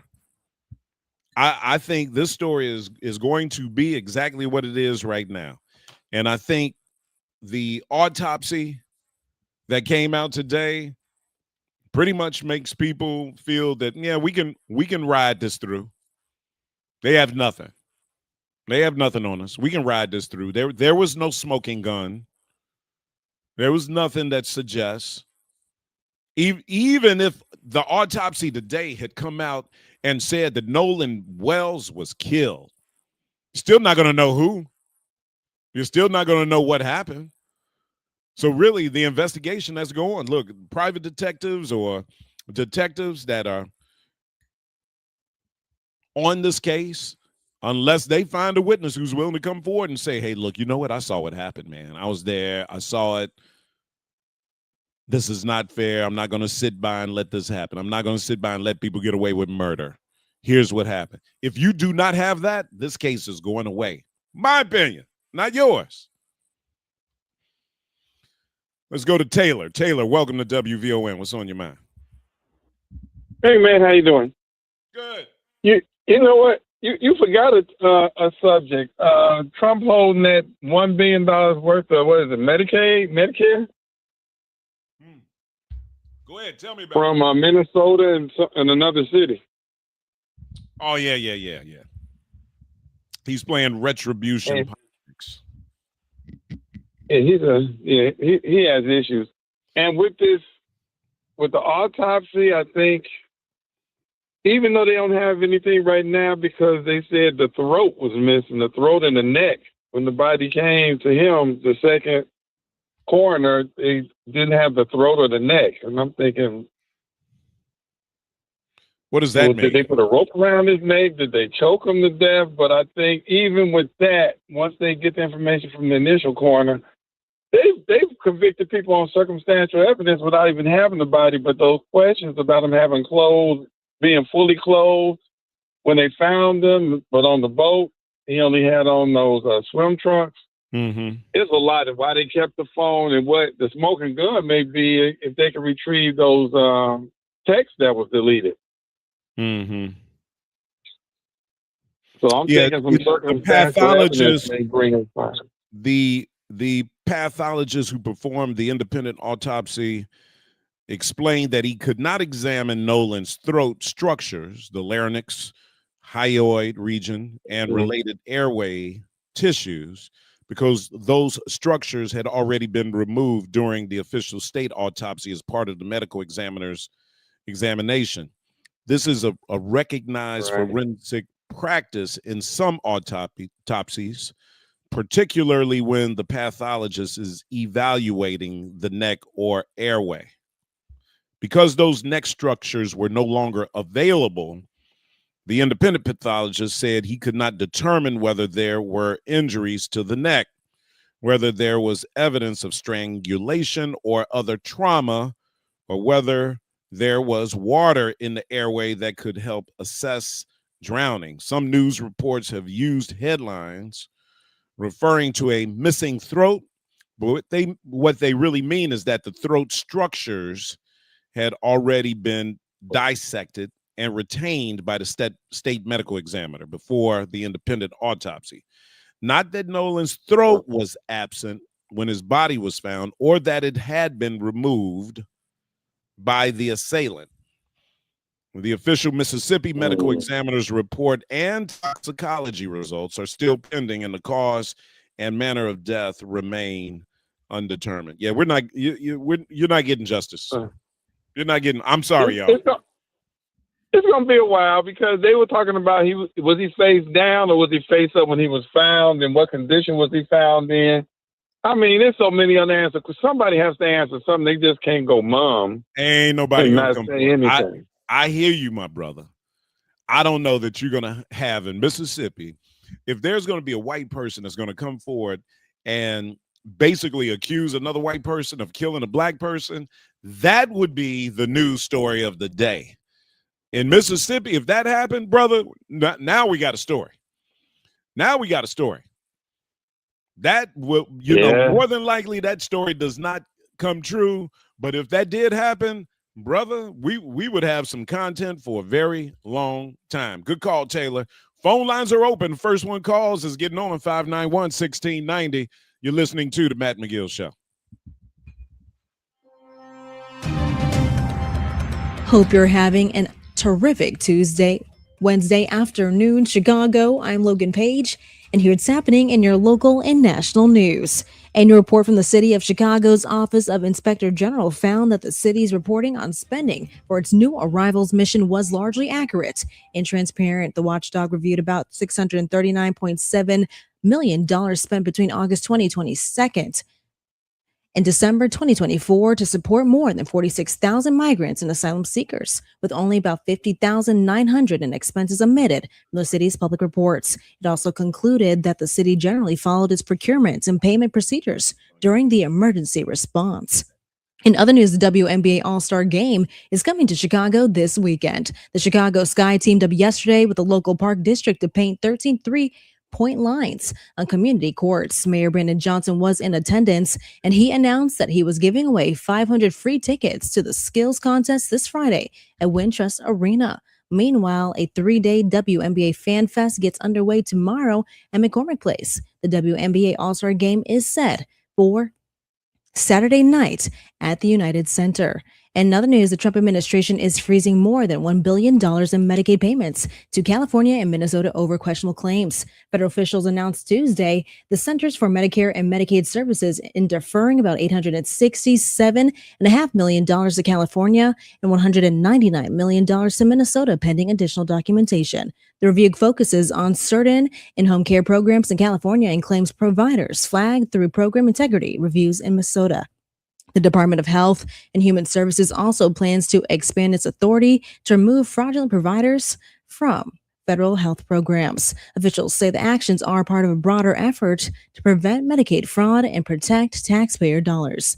The U.S. has reported the most measles cases in 35 years, with more than 5 months still left. In 2026, according to data from Johns Hopkins University's U.S. Measles Tracker, the country has reported 2,295 measles cases as of Tuesday, which surpasses last year's total and is the highest annual count since the disease was eliminated in U.S. in 2000. This year's total is still far from off reaching 1991 levels, when more than 9,600 cases were reported before vaccines drove the disease to record lows. CDC data shows that more than 90% of infections occurred in people who were unvaccinated or whose status was unknown. I'm Logan Page, and that's what's happening in your news now on WVON 1690 AM. Girl, where have you been? My laundry got backed up. I had so much laundry I felt like the help, but I found the truth. You became a Jehovah's Witness? I found Clean Break. For less than the price of a good meal, Clean Break washed and folded my clothes and had them smelling fresh the way I like. It's gotta be inexpensive. You know all the hookups. Darn Skippy. I wasn't about to pay no $100 for 2 bags of clothes, and I caught the WVON discount. Girl, sign me up. I'm sold. Try Clean Break today for just $25 per bag, including pickup and delivery. Call 708-980-7886 or visit cleanbreak.com. That's KLEANBREAK.com. Clean Break, fresh clothes, more free time. Get your weekends back. So fresh and so clean, Break.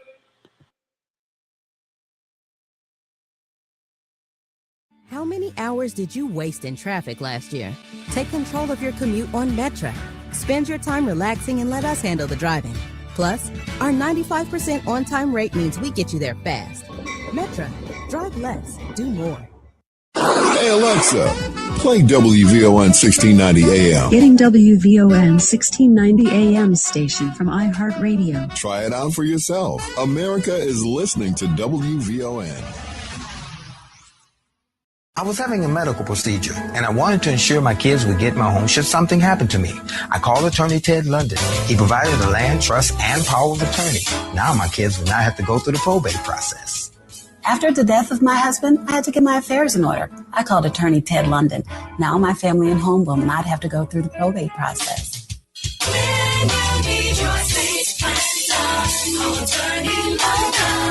773-721-3333. It's Rufus Williams. The radio keeps our ear to the pavement so we know what's going on in the community. And I got to say, what and how you've been doing it as my frat brother, but more importantly, what BON does, you are the new Ebony Jet that keeps our community connected. Well, thanks. That's a huge compliment. Weekdays at 7 a.m. on the Talk of Chicago, 1690 WVON. Now back to Matt McGill on the Talk of Chicago, 1690 WVON.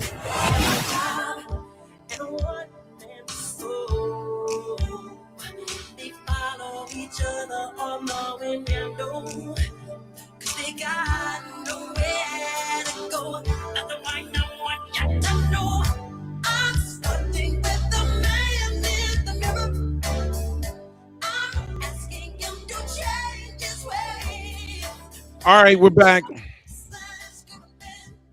Let's get going at 591-1690. Your phone number, your connection to the show. Plenty of conversation to be had, guys, on this Wednesday as we're looking at any number of these topics. Obviously, we're talking about Nolan Wells and everything that's happening around this second autopsy. Do you see anything that comes close to being a red flag? Yeah, we know there's foul play here. We know that even if you look at some of his organs missing or whatever about the neck or the throat that's missing, you see, that's evidence. It's evidence that he was killed. I think we all know that he was killed. Nolan Wells did not accidentally fall into the water and drown. People did not leave that island without knowing that something happened to that young man, right? This was definitely there's a murder involved here. There's no question about it. What I'm talking about is whether or not there's enough evidence to even come close to arresting somebody and charging them with the death. Even the group of white kids that were with him. I mean, how would you single out one of them and say, well, you know what, you were responsible? Absent of a confession, you have a lot of speculation, guys. And I don't know that you're going to have justice for this family. I mean, I see the families here in Chicago, and Attorney Crump had them at the press conference this morning, and the family's been traveling all over the country. I think they were in New York with Attorney Crump and on some of the morning shows there. At some point, I think we might even have to back off because we've seen so much emotion from the mom that I don't know that it's having an impact anymore. At some point,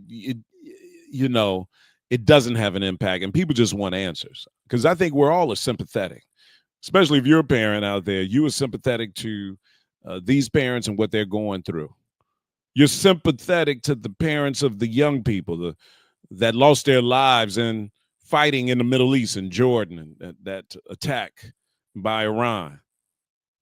See, you can place this squarely on the shoulders of President Trump. What's happening? Anybody that's killed in this conflict with Iran right now, you can put that on the shoulders of Donald Trump. We're in an unnecessary war right now. The only thing that's going on is justification for this country to go to war for Israel, to fight Iran, to try to get rid of their nuclear program and disable their military forces so that Israel can control that region. That's the only thing that's going on, guys. Donald Trump will continue to come on television and tell you America doesn't want Iran to have a nuclear weapon. We're doing this to prevent Iran. The fact that Trump says it so much lets me know when he's on some BS. I can read Donald Trump a mile away, brother. I can tell you when he's on some BS, it's obvious. It's obvious to me. Should be obvious to you. 591. In fact, if it's not obvious to you, I am very, very surprised. The conversation about the DSA and the Democratic Party, 591-1690. Where are we going with this? Big election in Michigan. That's going to let us know which direction to go. I just saw an amazing report today of a reporter went into Michigan and did a deep dive into voters there and how they're feeling about this election. And you know what?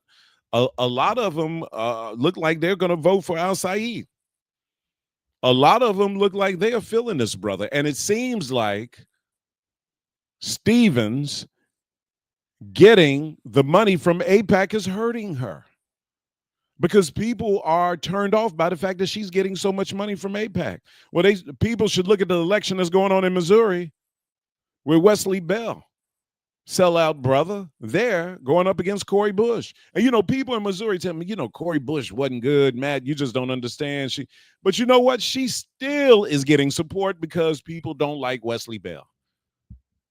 Black people will hate a sellout Negro more than anything, man. Wesley Bell has represented himself down in Missouri as a sellout Negro. And a lot of people aren't feeling that. All right, let's go to some of the comments because I have not read not one of them. Candy Bennett, how you doing? Jeanette Alcorn Harris, good afternoon to you as well. Brian House, what's up, B? Tony Snow says, let's get them saltines. Reggie Brown, found fully clothed without his keys and phone, which was only found after the parents tracked it, after the white kids say they didn't have it. Pictures and texts erased. Isn't there something else going on where they're going to try to retrieve text messaging? Isn't that about to happen? Now, maybe that might be a smoking gun, but this autopsy today was not one. Let's see. Jay Smith talking about the 19-year-old who died in Jordan on behalf defending her country in this senseless military engagement. Donald Trump, Pete Hegseth, Chrissy Trotter was sad. This unwarranted war and the money spent. You guys know they're spending about $1 billion a day, at least. You would think everyone would be up in arms. America is sinking with these clowns. The fact that Donald Trump and Pete Hegseth and Marco Rubio, Stephen Miller, and this band of misfits that are running our country are able to do so, it tells you a lot about America, who we are as Americans, and race. Now, a lot of people are turning on Trump. There's no question about it. Is it going to be enough for the midterm election? We're going to see. Jay Rogue Sr. See how many black folks outraged by a white hand, supposedly, if it is determined that the kid was killed and no suspects or witnesses come forward, then it really shows how other races look at us the same way we look at this scenario, right? Communities. Only we have a whole culture of giraffes. All right, I'm not sure I understand what you're saying there. The whole show that Crump put on today with no real answers from a so-called accredited professional who didn't even make sure he had the body and parts before making a professional opinion on a priority case is crazy. The only fact to go on is he drowned at this point, and then Crump gets up there and represents us as a professional reading like a third grader. I didn't see the press. I saw a little bit of the press conference. It did seem like at times Attorney Crump was struggling a little bit with reading the text from the layout that they had there. I agree with you. I think I would have looked at this report and maybe not had a press conference, to be honest with you, because there's really nothing big coming out of this report that would warrant a press conference, but they did it anyway. And so that's just how it goes. Tracy Moreland says they kept those organs because they are hiding something. There's cover up, and make sure if they can get organs that are truly his. I don't trust the first autopsy. Well, I mean, can you request? Can you make a request for the organs? I'm trying to think. David Woodson, no disrespect, but I wish I gave this kind of attention for all black people being killed in Chicago every weekend. Well, I mean, look, brother, I think when people make that argument, man, I'm not sure that I follow why people are making that argument. If you want us to make a big deal about every black murder that happens in America, particularly black on black crime, I hear you, right? I think this is a story. When a black kid goes off with 4 or 5 white kids that are supposed to be his friends, and then he comes up missing and his body is found. That is a story, brother. That is it is, unfortunately, or fortunately, I'm not sure which one. It is a bigger story than somebody being killed in Chicago, shot and killed by another. It just is.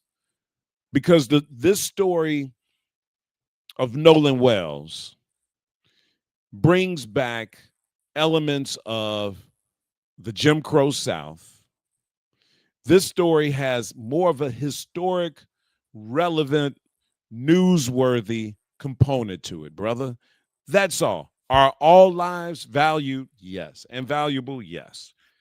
But, I mean, all due respect, this is a bigger, sexier story than people getting shot and killed, whether it's in Chicago, New York, or wherever it is. David Woodson says, no disrespect, but I wish gave this kind of attention for all black people. Oh, I just read that. Shelby said, Mississippi is a racist as Louisiana and Chicago. Okay, I hear you. Brian Black says he's shaking his head. It's a damn shame that all we talk about is how the white man is doing us wrong, which really manipulates black people. How about we talk about how, on an average, 35 black people are murdered every single day in the United States by black people? Brian, if you think we don't talk about black people being killed about black people, you're not listening to WVON. I don't know what other media is talking about. Brother, I have been criticized about talking about it too much. Matt, that's all you do is talk about. So I've tried to not talk about black people being killed by black people. So to accuse this radio station of not talking about it, that is just not true, my brother. I'm sorry. Let's see. Where's the toxicology report? We don't have one. He could have been swimming, hit his head. Yeah, I hear you, but maybe not. Tommy Nelson's, Matt, you know that I know that we know what is taking place. What is said is this 2026, and we still don't get it. Michael Coleman thinks they spiked his drink, which is a big possibility. Tommy says, if my child was involved in a murder, I would go to law enforcement. I mean, come on, man. We're talking about murder, man, and you're going to hide that? They do that in Mississippi because that's what you can do when it comes up. That is white or is it black? I don't know that everybody would do that. That's why I asked the question. Nobody's calling in on it, so I hear you. But I don't know that every parent out here, I don't know that black people would not protect their kids in the same way. I don't know that every black parent out here, if they knew their child was involved in a murder and it looked like they were going to get away with it, I don't know that you'd have a bunch of parents that were saying, no, but I would turn my kid in. If I knew my kid was involved in a murder and it looked like he was getting away with it, I wouldn't let them get away with it. I would go to police. I'm not sure that's the case, y'all. 591-1690. You're listening to the Matt McGill Show. It's Rufus Williams. The thrill of summer is finally here, which also means it'll be over before we know it. This fall, the Rufus Williams Travel Club is heading to Charleston, South Carolina, October 8th through the 12th. Join me as we experience the beauty, the brilliance, and the culture of one of America's most captivating cities. We'll enjoy the charm of the Lowcountry, breathtaking scenery, incredible cuisine, and the rich African-American history of Charleston. There will also be a few special surprises designed just for our group. So whether you're traveling alone, with family, or with friends, you'll be welcomed into an unforgettable experience filled with great people and great memories. Space is limited, and the best rates are right now. Simply go to WVON.com, click on the Rufus Williams Travel Club banner, and reserve your space. Advantage International is the official travel partner of the Rufus Williams Travel Club. Charleston, South Carolina, October 8th through the 12th. Travel with people, travel with purpose, travel with us. Identity theft can cost more than you think. Drained investment accounts, stolen tax returns, lost wages, expenses for lawyers. It's a lot. That's why LifeLock is backed by the $1 Million Protection Package, which covers up to $1 million for stolen funds, fees, and experts and lawyers and out-of-pocket expenses. Don't face the burden of identity theft alone. Protect your future and finances with LifeLock. Join now. Save up to 30% off your first year with promo code BECK at LifeLock.com. 1-800-LifeLock, promo code BECK. LifeLock.com. Terms to apply. Identity theft can cost more than you think. Drained investment accounts, stolen tax returns, lost wages, expenses for lawyers. It's a lot. That's why LifeLock is backed by the $1 Million Protection Package, which covers up to $1 million for stolen funds, fees, and experts and lawyers and out-of-pocket expenses. Don't face the burden of identity theft alone. Protect your future and finances with LifeLock. Join now. Save up to 30% off your first year with promo code BECK at LifeLock.com. 1-800-LifeLock, promo code BECK. LifeLock.com. Terms to apply. Hi, I'm Tavis Smiley, inviting you to join me weekdays from 6 p.m. to 9 p.m. right here on WVON. I am bringing you a national perspective on all the happenings in the Black community and, of course, politics. It's talk radio for us, by us, and this is where America listens. It's Tavis Smiley, weekdays from 6 to 9 p.m. on the Talk of Chicago, 1690 WVON. This is your host and life coach, Linnell Harris, and I want you to join me every Sunday morning from 7 a.m. to 9 a.m. for Inspirational Perspective. On Inspirational Perspective, we talk life vision, life purpose, and the show is all about helping you live the best life possible. So join me as we look at supporting you in living the life you intend to live and making your life's vision a reality. Every Sunday morning at 7 a.m. on the Talk of Chicago, 1690 a.m. WVON. Now back to Matt McGill on the Talk of Chicago, 1690 WVON.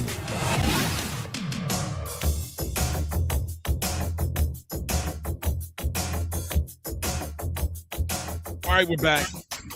591-1690 on this July 22nd. A really comfortable day outside. If you've been out, man, really cool. No humidity out there. Open up your windows. Let some of this cool air get into the house. You need it for sure. What's on your mind on this Wednesday? What's it like being Black and living in America? The political landscape, the national political landscape. Primary elections happening all over the place between now and the end of the summer. Races that we're going to be looking at. Cori Bush trying to regain her congressional seat in Missouri. Missouri 1, 1st congressional district of Missouri.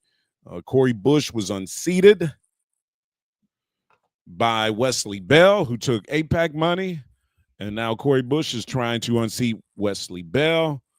And you know how I feel about that. If you're taking AIPAC money, you do not, and should not be running, representing all Black district, period. 591-1690. All right, let's go to Art. Art, welcome to WVON. What's on your mind? Hey, what's going on, young man? How are you, sir? Doing good. Good. One, do you remember this thing that y'all used to talk about all the time? It was called Gaza. And every day, everybody, the commentators were talking about all the women and children being killed, and it was such an atrocity. I don't hear one peep about that. What happened to it? Because we're in a war with Iran now, so that's probably taking our attention away from Gaza, but I still talk about Gaza and what has happened and what continues to happen in Gaza. I haven't heard none of your hosts, even you, Matt. Now, you might mention it every now and then, but I'm going to tell you, Matt, it's okay.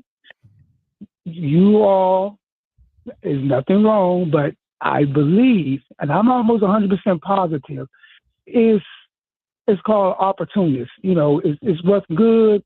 It's Donald Trump. It sounds good.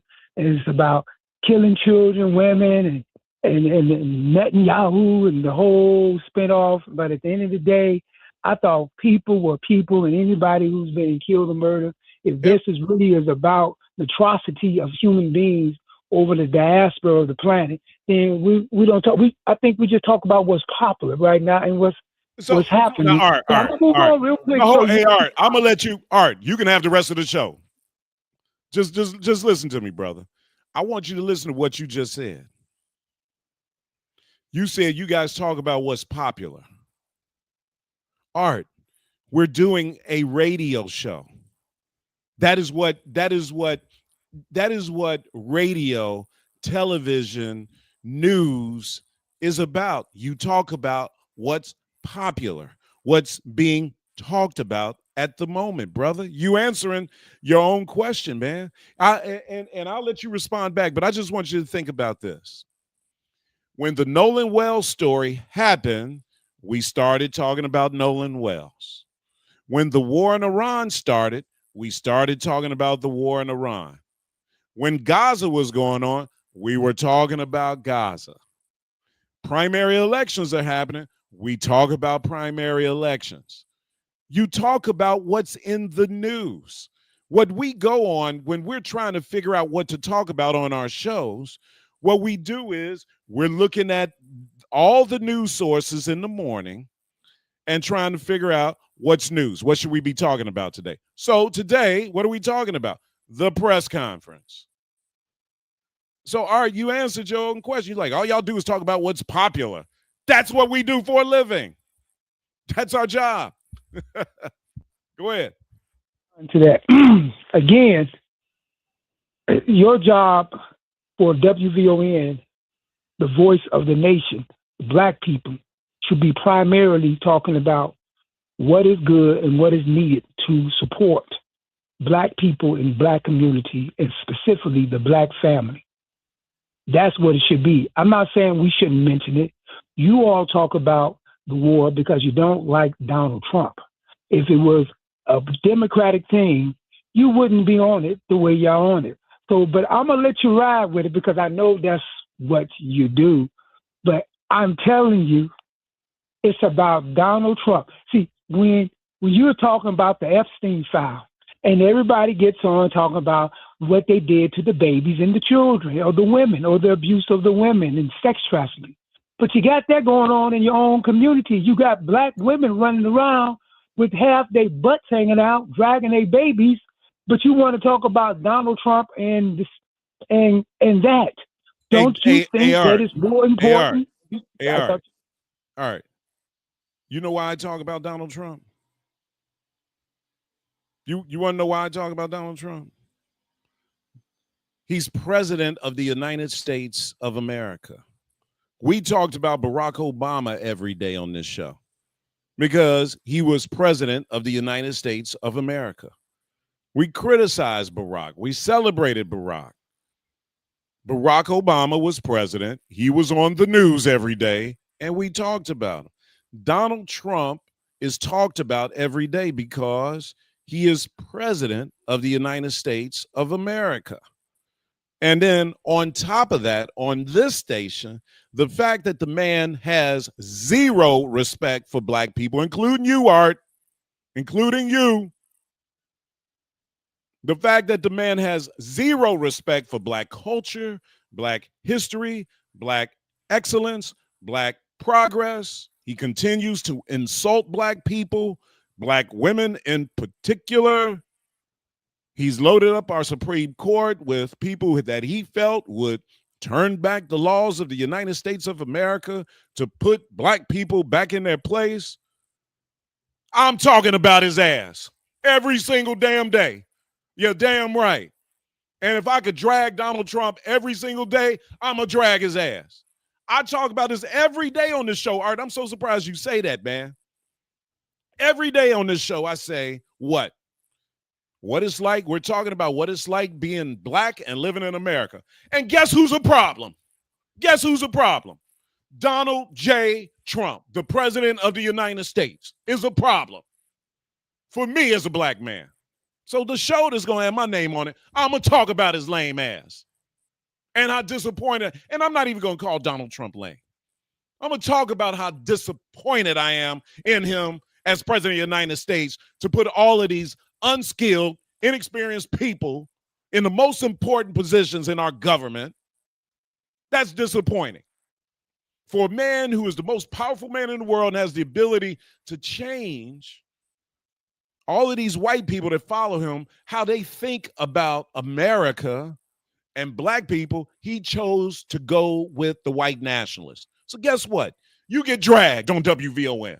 Maybe not down to dial, but on this radio, or at least on this show, that white man is going to get dragged. 591-1690. Matt McGill Show. More from Matt McGill coming up on the Talk of Chicago, 1690 WVON.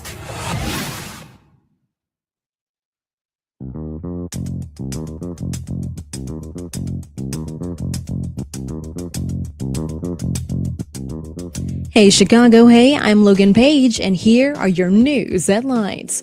Several Chicago Save-A-Lot stores face possible shutdowns. Ex-Bull star Derrick Rose will be on the cover of NBA video game. EEOC votes to end diversity reporting rule, and cyclospore outbreak sickens thousands across U.S. National news from the Black Information Network is up next on Chicago's only urban talk radio station, 1690 AM WVON, Berwyn, Chicago.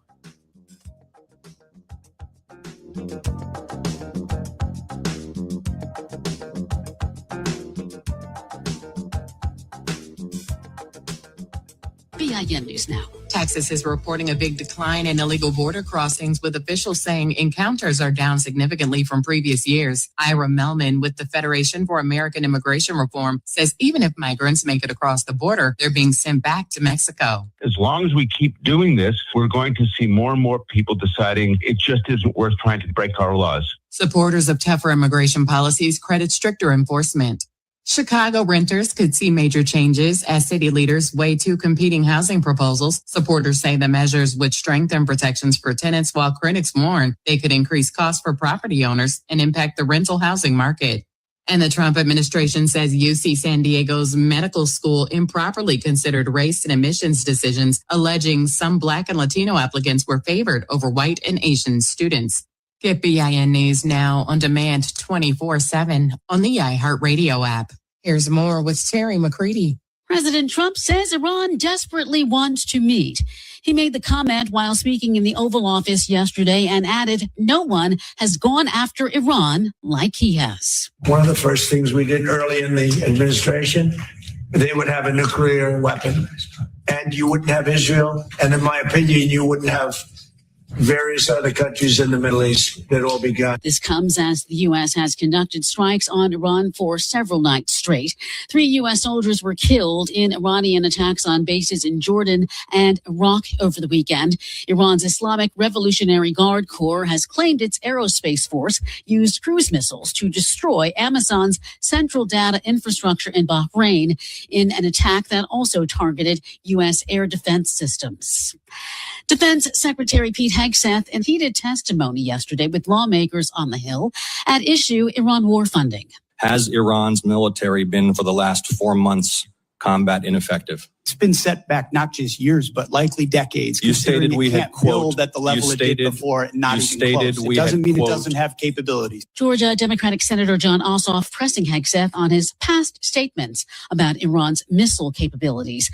During the hearing, Hegseth went on to blast his black predecessor, former Defense Secretary Lloyd Austin, and the Biden administration's Pentagon priority, saying he didn't know what Austin did for 4 years, while arguing for a whopping $1.5 trillion defense budget. A judge in Los Angeles presented with disturbing evidence and graphic images yesterday during a hearing in the high-profile murder case against black singer David. His legal name is David Anthony Burke, and he has pleaded not guilty to first-degree murder, sexual abuse of a child, and unlawful mutilation of human remains. The victim was 14-year-old Celeste Rivas Hernandez, whose parents sat in the front row of the gallery during the proceeding. Prosecutors presenting evidence to try and convince the judge there is sufficient cause to send the case against the 21-year-old Burke to trial. The teen's remains were found in the trunk of a car registered in Burke's name last year. All right, a major announcement this week from Black Democratic Representative Cleo Fields of Louisiana. He says he will not be seeking re-election to Congress. He'll instead be running for Louisiana State Senate. This after the state's congressional map eliminated his district. The move follows the Supreme Court's ruling, which found Louisiana's majority black 6th congressional district to be an unconstitutional racial gerrymander and ordered the state to adopt a new map. In a statement, Fields said he believes his calling to serve the people is better suited back home than in D.C. Stay informed, stay connected, and subscribe. Follow VIN News this hour wherever you get your podcasts. I'm Terry McCready for the Black Information Network. Shop small with Wintrust Bank and celebrate the heart of our community, our local businesses. Listen as we share a list of small businesses throughout our community that we can shop, dine, and support throughout the year. These businesses are the economic engine that drives our neighborhoods. Wintrust knows that. That's why they're Chicago's bank and why they're encouraging you to shop local. Keep listening for the Wintrust Community Business Spotlight campaign. With Wintrust, shopping small is a big deal. Girl, where have you been? My laundry got backed up. I had so much laundry I felt like the help, but I found the truth. You became a Jehovah's Witness? I found Clean Break. For less than the price of a good meal, Clean Break washed and folded my clothes and had them smelling fresh the way I like. It's gotta be inexpensive. You know all the hookups. Darn Skippy. I wasn't about to pay no $100 for 2 bags of clothes, and I caught the WVON discount. Girl, sign me up. I'm sold. Try Clean Break today for just $25 per bag, including pickup and delivery. Call 708-980-7886 or visit cleanbreak.com. That's KLEANBREAK.com. Clean Break, fresh clothes, more free time. Get your weekends back. So fresh and so clean, Break.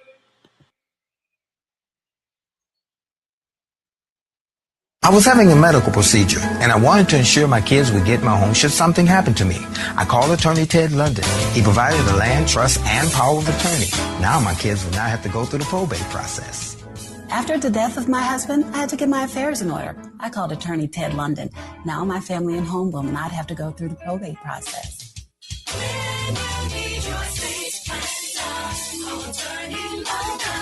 773-721-3333. Live from the Xfinity Studios, it's the station that America listens to, WVON, Berwyn, Chicago. It's Matt McGill on Chicago's essential storyteller, WVON.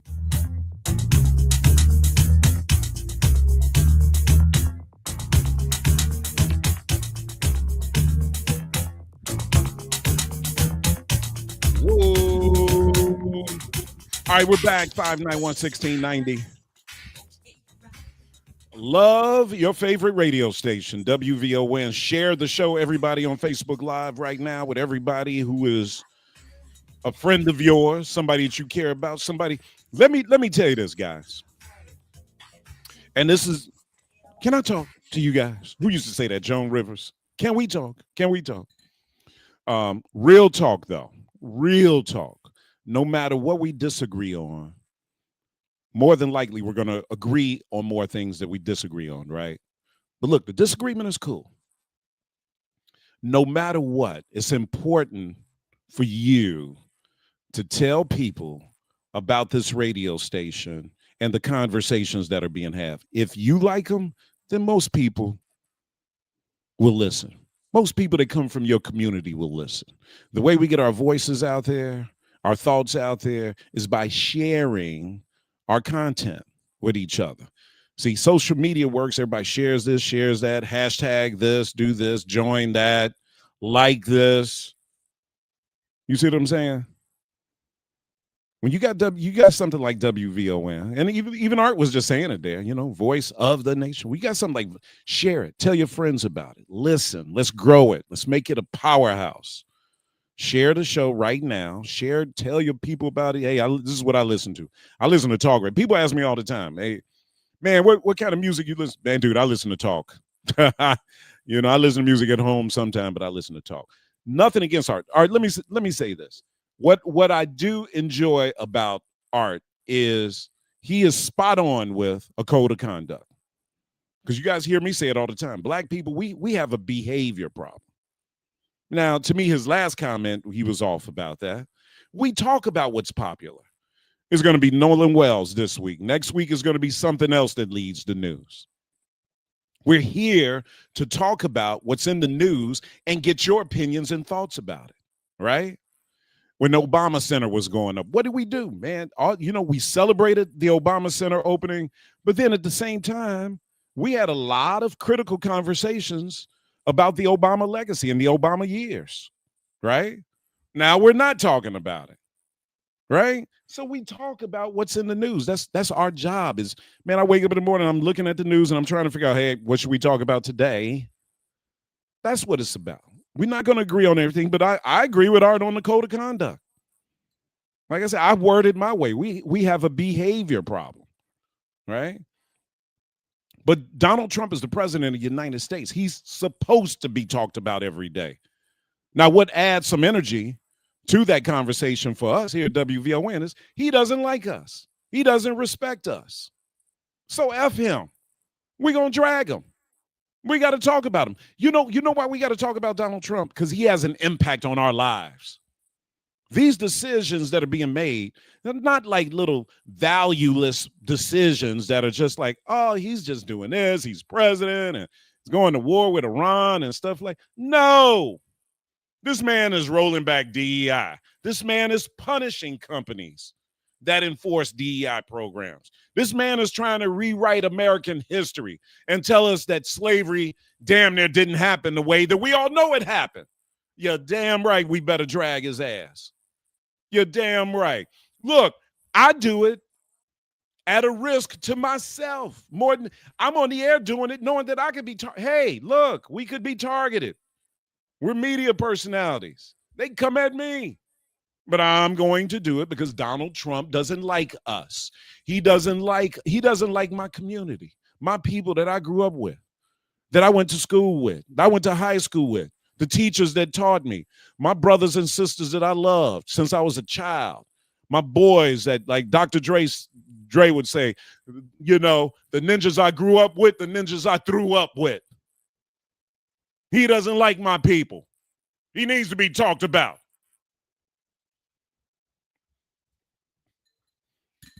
I mean, name another president that has this much disrespect for Black America, y'all. Look at this man's cabinet. Look at his advisors that are, every time you see a picture of Donald Trump in the White House, you do not see one Black person.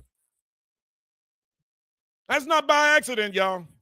Donald Trump is constantly messaging to us. This man is very particular about imaging. We all say Donald Trump is a PR genius. He knows every word that comes out of his mouth. It has intention. Every picture and every photo shoot, every shot, video shot you see of him, nothing but white folks. That is intentional. He's letting his people know this is who you voted for. Look, a lot of things I have a problem with that pertain to Joe Biden.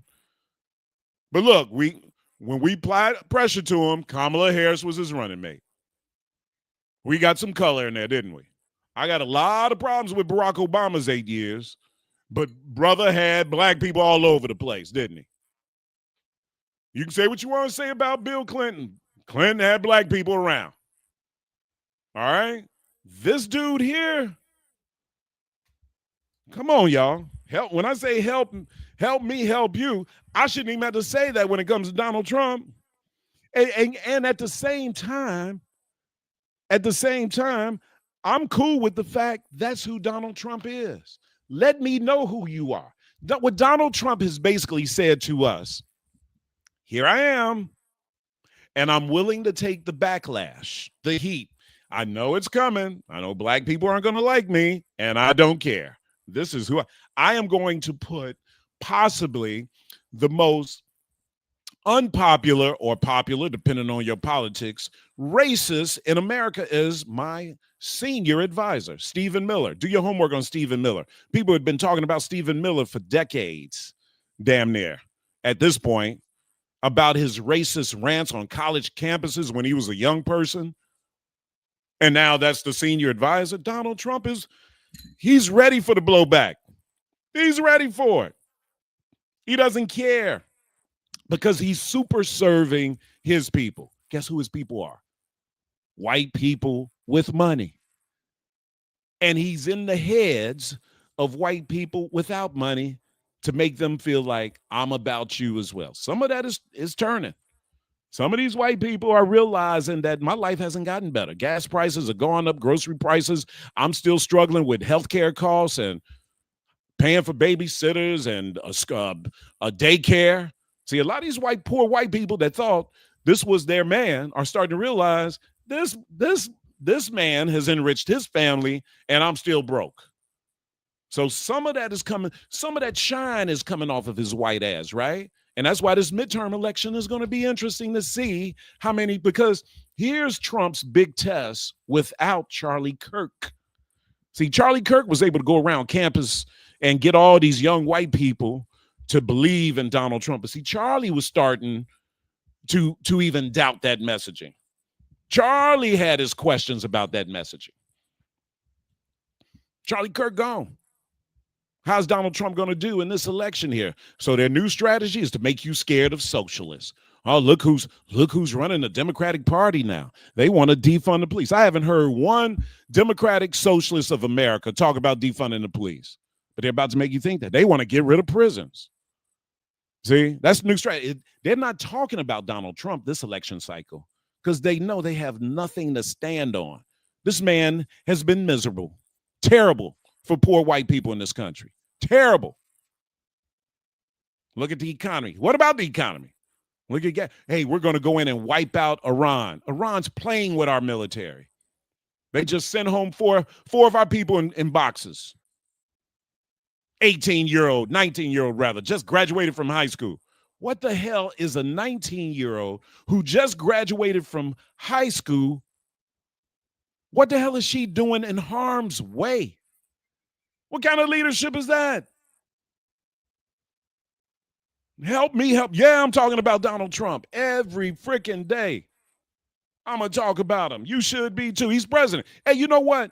Donald Trump, here's one thing I'll give Donald Trump credit for. He's got thick skin. He gives no Fs. Talk about me. If you can't stand the heat, get out the kitchen. Donald Trump is like, I give no Fs about the heat. I'll give him that. He tells you exactly what he's going to do, and it's going to be unethical, and I don't care, but I'm about to super serve these people here. What part of being in this war, military conflict with Iran, don't we understand? Do you guys know how much money is coming out of our federal treasury to support this war? Where do you think that money's going?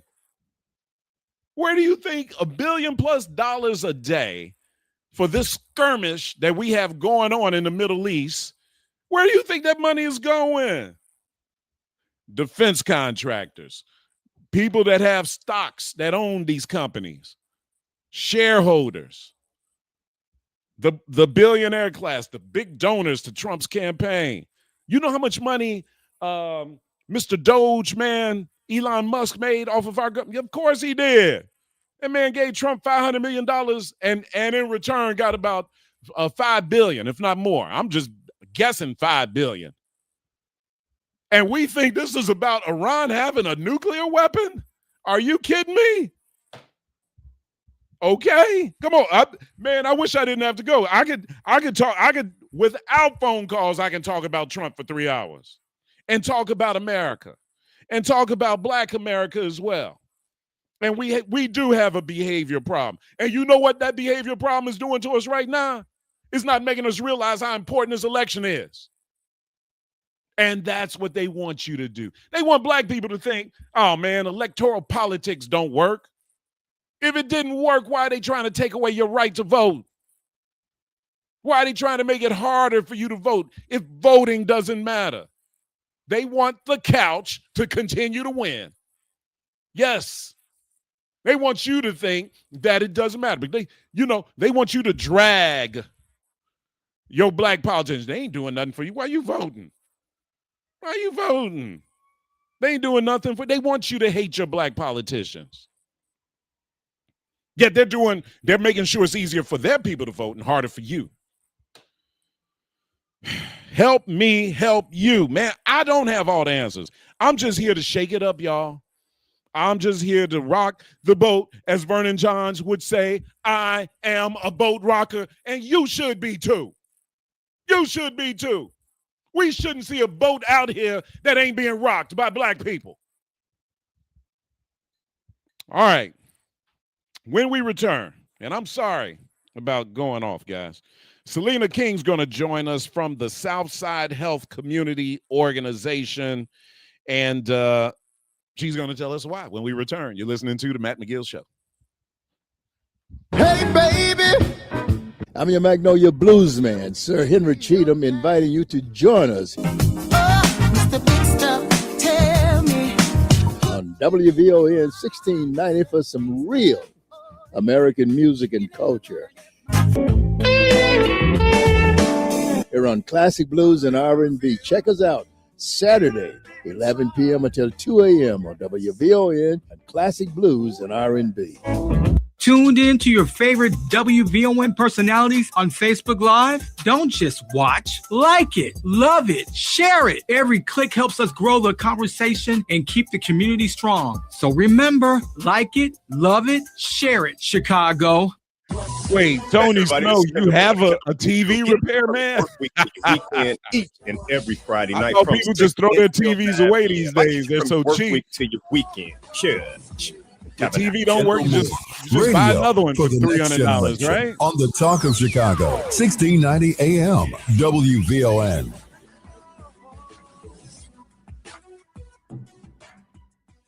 You never know who's going to stop by WVON. The ATL in the house, Finesse Mitchell. Oh, yes, Chicago. Yeah, yeah. You saw me when I was in the White House dressing so fresh and so clean. They tried to put me out for wearing tan. You guys know him as Lil Rel. VON is legendary to me. Honestly, before podcasts existed, it was talk radio. He is one of the original kings of comedy. Man, look, Cedric the Entertainer. I appreciate it, no doubt.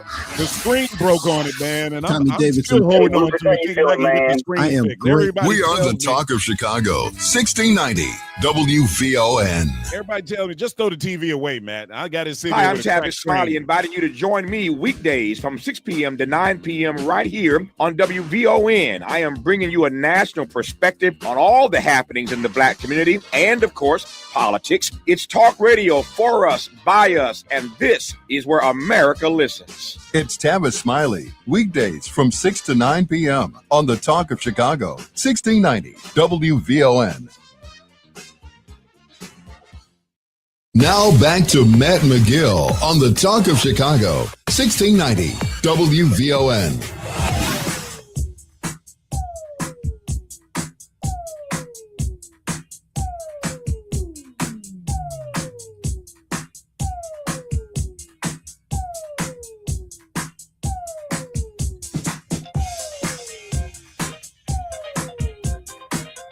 Come on, come on.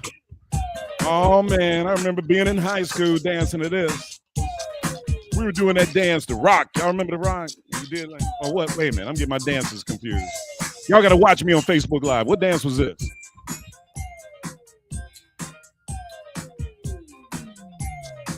If you're not on Facebook Live, you are missing the show. The real show happens on Facebook Live, y'all. When I bring visuals. Titus, do we have our guests on? Yes, we do. Huh? Yes, we do. Yes, we do, says Mr. Titus. I got to tell y'all, the coffee just kicked in. Well, not the coffee, the cacao just kicked in. That's why I'm getting all amped up, so I apologize. On the live line with us is Selena King. Selena is program manager of the Southside Health Community Organization. As we have conversations around healthcare access and health equity across Chicago Southside, the Southside Healthy Community Organization is working to connect residents with preventive care, care coordination, and essential community resources. And you have an event coming up, don't you, Selena? We do. So we have a health fair and wellness market coming up August 1st at the Inglewood Break Room. Tell us about it and the work that you guys are doing and what you want to message out to people, because I always talk about in our community, we do live in a community that is under-resourced. However, the resources that do exist in our community aren't being fully utilized. Yes. So SSHCO wants to make sure that the residents of the South Side have access to care through a primary care provider, through care coordination services, to make sure that they get what they need, and also that their social determinants of health needs are met, like transportation, food, maybe workforce placement. So we work with partner organizations to make sure that happens. We are in safety net hospitals, major hospital systems, and the federally funded qualified health centers on the south side of Chicago, where we cover 15 zip codes. And so what we want to do with this event and all of our work is make sure that we go where the people are to tell them about the services and how to get the services so that they can live better, healthier lives. And this helps fight the equity issue the South Side has over other sides of the city. It could be up to 30-year life expectancy gap between the South Side and the North Side. So what we want to do is make sure people have access to care, that they get the information that they need so that they can get the services that they need to find the doctor, find the services, and get their health care under control. So let's use the average person as an example. And why don't you describe a typical person? So you can use me as an example. All right, Matt McGill. We've got a guy named Matt McGill. He's born and raised on the south side of Chicago. He's a 62-year-old black man. He's got Blue Cross Blue Shield, but he really doesn't have a primary care physician. He needs some direction. That's what he needs. He needs some direction so he understands what he has access to. Yeah. So our primary audience is 18 to 64, and it's people that have Medicaid or they are uninsured. So they are getting coverage from an MCO that works with the state of Illinois, or they don't have insurance at all. And so we are here to fill the gap with them who may be afraid to find healthcare, may have had a bad experience. And what we want to do is start to see, hey, what are your needs? Are you having high blood pressure issues, Matt? Like, what's going on with you? So we can see what those are. We can help you monitor your blood pressure with our nurse care coordinators. We can connect you with a doctor with our CHWs. And so we want to be able to see that. Say also, hey, I don't have a place to live, so it's hard for me to get medicine. We're going to look in our systems and our partner networks to find someone that can help you with that. The same thing with you need a bus card. We're going to work on those things to make sure that you have access to get to the doctor, to get your blood pressure under control. And we want to make sure that we can help the people in the community that don't have access, that don't have a private insurance, but they still need help and they still need to be healthy. All right, no, so that's great then. So we're talking about people who are primarily uninsured, right? They make Medicaid, or Medicaid, right? And they need guidance though. So all I did was I threw in with me that I had Blue Cross Blue Shield. But there are a lot of people that are in my position, same position, right, that don't have, they got Medicaid, Medicare, something, but they don't have information. Or let me put it this way, Selena, they don't think they have information, and you're here to tell them there's information and resources.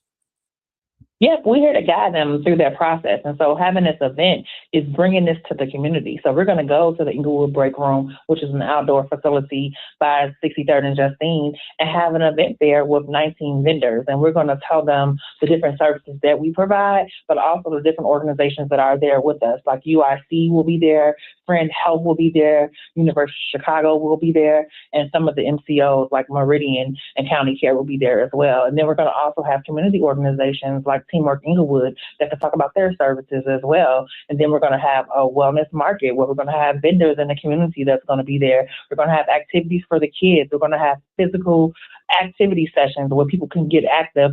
And so we're going to be doing that from 10 to 2 on August 1st. So we want to give them resources. We want to give them ways to be able to get screenings. We can do blood pressure screenings. I think we're going to have the AIDS Foundation out doing AIDS testing. We want to make sure we are bringing the resources to the community. I love it. That's Saturday, August 1st, guys. Ladies and gentlemen, I should say, from 10 to, did you say 2 o'clock, Selena? Yes, sir. 10 o'clock to 2 o'clock. All right, 63rd and 1532 West 63rd. But you said the cross street, 63rd and Justine, did you say? Justine. Yeah, 63rd and Justine. It's the Inglewood Break Room. It's bright and colorful. You will not miss it. And we'll be out there with smiles and ready to greet the people. All right. There's no excuse, guys. When it comes to our healthcare, man, we know there are resources out there. We know we come from a community that's been under-resourced, right? But information is out there. Organizations are out there. The Southside Healthy Community Organization is out there trying to make sure that you are aware of resources that really are right here. So what are they doing? They're putting together this forum, this wellness market, health fair and wellness market on Saturday, August 1st. Mark your calendars, 63rd and Justine. Get out there. Just put an hour of your time into your health care. You are uninsured. You're out here trying to figure out what are your options. You're getting older. You got high blood. You may have high blood pressure and don't even know it. You may be at pre-high blood pressure status and don't even know it. What can you do right now to make sure that you don't get into the red zone? Well, there's a lot you can do. Diet and just having access to information all helps us live a longer life, y'all. Selena talked about the gap, the life expectancy gap that exists out here between white folks and black folks. It's for a reason.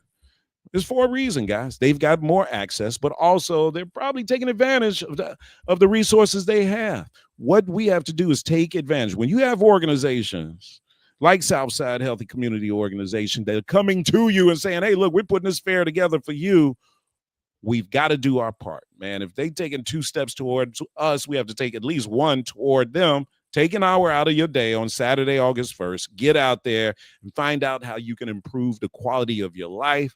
Put yourself on a healthcare trajectory. It's going to help you live a longer and happier life. Selena King, thank you so much for coming on. Thank you for having me. Have a great day. Have a great day. Look forward to the next time. All right. It's Wednesday. It's 2:30 when we return our weekly segment with Mike Fideli for all of your accounting needs. Don't forget to call the offices of Mike Fideli, 708-991-2440. When we come back, you're going to find out why.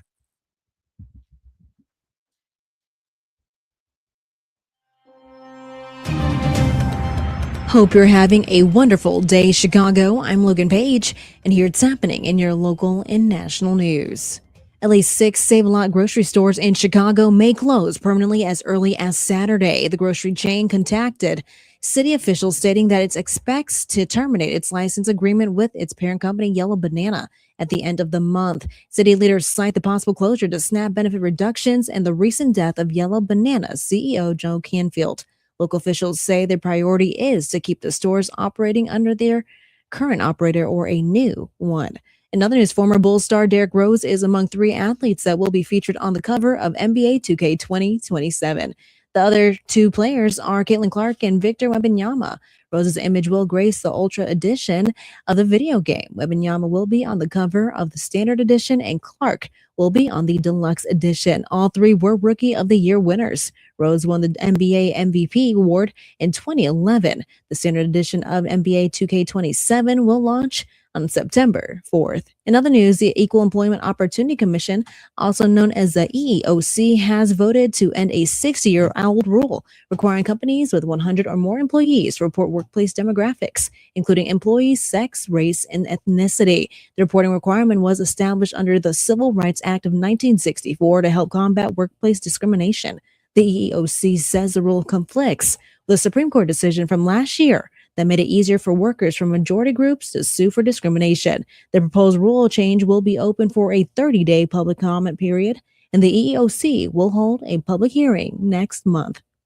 And federal health officials say a widespread cyclospora outbreak has resulted in more than 4,000 confirmed cases across 41 states, with the total number of suspected cases potentially exceeding 11,000. Michigan and Ohio have reported many of the additional illnesses, while the investigation has been primarily linked to Indiana, Michigan, Ohio, West Virginia, and Kentucky. Cases have also recently increased in states including North Carolina and Kansas. Cyclospore infections are typically uncommon, making this year's outbreak significantly larger than usual. I'm Logan Page, and that's what's happening in your news now on WVON 1690 AM. This summer, experience live music under the stars at Ravinia, everybody. Gladys Knight, Brian McKnight are going to headline, and they'll be joined by Chance the Rapper and a special opening night gala performance featuring Lizzo with the Chicago Symphony Orchestra. See great performances all season long, from legendary voices to hometown favorites. Ravinia brings unforgettable sounds to the summer stage. Get your tickets now at ravinia.org. They call this one Bill. Whoa, aliens? Am I in a spaceship? Affirmative, Bill. What's with the laser saw? Relax. We are cutting our bill in half. What? An Xfinity mobile transmission says you can cut your bill in half. Oh, your mobile bill, not me, Bill. Xfinity Mobile also says we can try it free for a year. Free. Yes, with no commitment. Can we put the saw away? I am reluctant. But we will find another being to bisect. That's not sci-fi. It's Xfinity Mobile. Xfinity Internet members cut your mobile bill in half. Plus, try Xfinity Mobile free for a year. No commitment. Learn more at xfinitymobile.com. Xfinity. Imagine that. Restrictions apply. Xfinity Internet required. Savings compares one line of Xfinity Mobile Select to comparable plans from T-Mobile, Verizon, and AT&T as of 3/24/26. Taxes, fees, extra. $30 monthly discount limited to new mobile customers only. After 12 months, regular rates apply. Maria Pappas with Black Houses Matter. We're up to way over 400 million here. Yeah, giving money back. How about that? People in Bellwood got 10 million, Broadview 6 million, Burnham 3 million, South Holland 17 million. The city of Chicago's up to $190 million that we have given back to African Americans. Who does that? Nobody does that but WVON. Cook County Treasurer Maria Pappas with Black Houses Matter, Monday mornings at 11:30 a.m. on the Talk of Chicago, 1690 WVON. In July, Vaughn TV has your summer watch list covered. Go behind the headlines with the official launch of Portraits in Color, featuring candid conversations with music executive Matthew Knowles, community leader Jotaka Edie, and actress Danielle Truitt. My family's very proud. It was very cool to, when the show first came out and to see myself in those credits, with dun dun dun dun dun, and we're like, that's crazy, It is very cool to be a part of the legacy. And that's just the beginning. Premiering this month, Serenity, Strength, and Style with Sylvia Ewing and Friends, a fresh new series featuring inspiring conversations about health, wellness, creativity, and living life to the fullest. This July, there's something for everyone on Vaughn TV. Watch on Roku, Amazon Fire, Apple TV Plus, the WVON app, or at Vaughn.tv. Vaughn TV, for the culture, by the culture. Some people wait for the future, others build it. WVON proudly presents the 2026 40 Game Changers Under 40. This year, it's a compass celebrating the navigators of next. Do you know an entrepreneur, community change agent, rising executive, educator, innovator, or a creator who is 40 or under and doing great work to help shape the future of Chicago? Or is that someone you? Now through July 17th, we're taking nominations. Visit 40gamechangers.com to submit your nominee. And then keep listening for updates on this year's exciting celebration. In 2026, our compass is on the navigators of next, because Chicago's future belongs to the people bold enough to lead it. Sponsored by BMO. Hi, I'm Tavis Smiley, inviting you to join me weekdays from 6 p.m. to 9 p.m. right here on WVON. I am bringing you a national perspective on all the happenings in the Black community and, of course, politics. It's talk radio for us, by us, and this is where America listens. It's Tavis Smiley, weekdays from 6 to 9 p.m. on the Talk of Chicago, 1690 WVON. The Talk of Chicago is 1690 WVON, Berwyn, Chicago.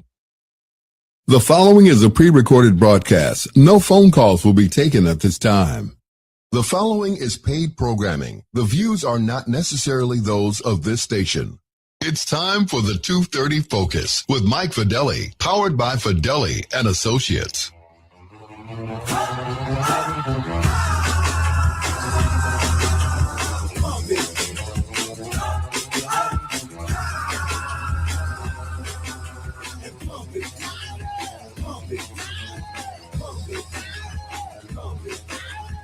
Turn up the radio, raise your stereo.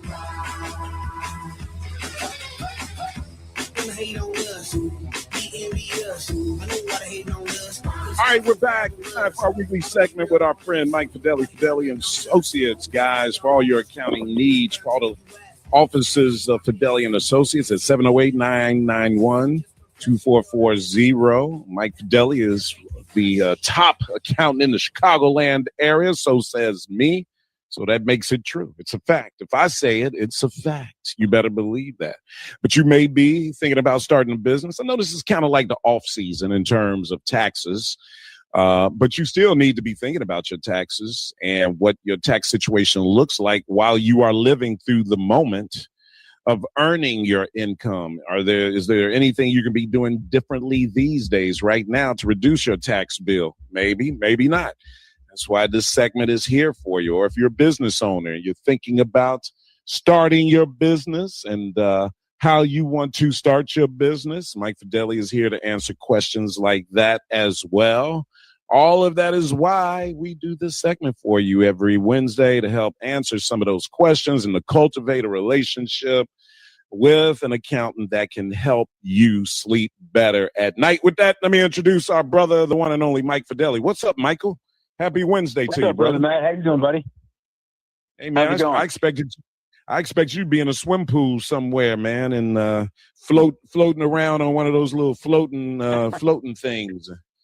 And It's days like this that I wish I didn't. I have one of my houses in the historic district of Chicago, and I wish I had not replaced the pool today with a deck. I put a really big deck in, and when I bought this house, there was a in-ground pool, but I wish not in-ground, it was above ground, excuse me. But today, I wish I had that. Man, I've seen some houses in Chicago, mainly over in the Beverly area, and what's that area just west of Beverly where all the cops live, Mount Greenwood or something like that.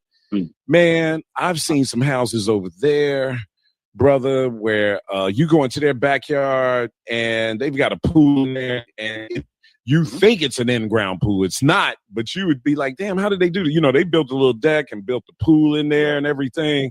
Yeah. Just absolutely amazing, man, and a lot of fun.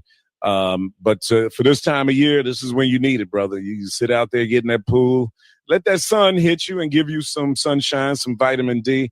But at the same time, man, you need to get that cold water to cool you down. Hot Chicago summers, something, you know, we all grew up with. This is part of summertime, man. Being out there. Look, I'm gonna go out in my backyard with the water sprinkler here in a second, man, and just spray some water on me. Sit out there and cool down, brother. 1,000,000%. Yeah. So about, you know, it's interesting when you say, you know, it's kind of the lull right now for taxpayers, but really, if you're a business, I mean, to be honest with you, there's never really. It's a low, but there's never really a low. Especially if you're a business, you have payroll, you have bookkeeping, you have to be running your business from not just an operational standpoint, but from a documentation standpoint. And that's one of the reasons why people are in the mess they are at times, because they haven't hired somebody like our firm, or they're not doing it themselves to make sure the documentation is right and to keep up with the books and records and have a current balance sheet and a current income statement to really know what's going on with your figures. So I really highly advise people, even a small business, at least get quarterly financials done so that we're not sitting at the end of the year. Number one, knowing how you're doing. A lot of people don't even know how they're doing. They don't even know if they'll say, like, I think I'm making money. Well, let's not think about it. Let's know whether or not you're making money and where you're losing money, where you're spending money where you shouldn't be. So that your books are not just a record for preparing taxes or a tax strategy, but they're also a record as to how to help you to run your business. And so I highly advise that. Yeah, you know, bookkeeping obviously is key, right? And what we talk about a lot of times is that, you know, businesses don't necessarily have all of these departments, right? Small businesses, man, you usually have like an owner who's trying to do everything, right? He's the accountant, he's the inventory manager, he's making the schedule, he's doing everything. And that's why, you know, it's important for business people to try to, you know, allocate some of these resources and needs out to professionals who know what they're doing.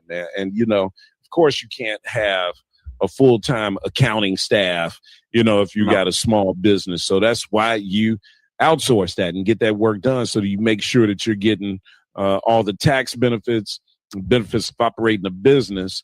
You're getting all those benefits coming to you, man. Look, it's 2026. Here's one thing we know. Donald Trump's president, and he is a pro-business president, right? So you would assume the tax code and everything else under these next couple of years are going to favor business people, right? And entrepreneurship and investment. And this is a great opportunity for people to learn about that, take advantage of it, and hopefully make some money, you know, and save some money at the end of the day, you know. But the bookkeeping is a big part. So go ahead. No, I was just saying bookkeeping is a big part of that. 1,000,000% it is. It has to be.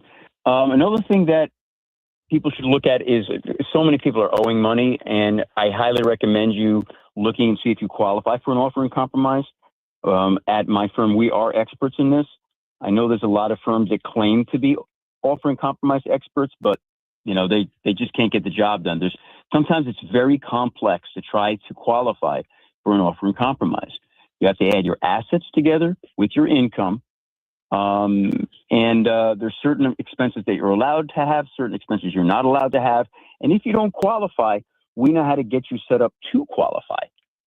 So I highly recommend coming into our office, setting up a consultation to see anything over, let's say, $20,000 in debt, especially for older stuff, to see if we could do a potential offer in compromise for you.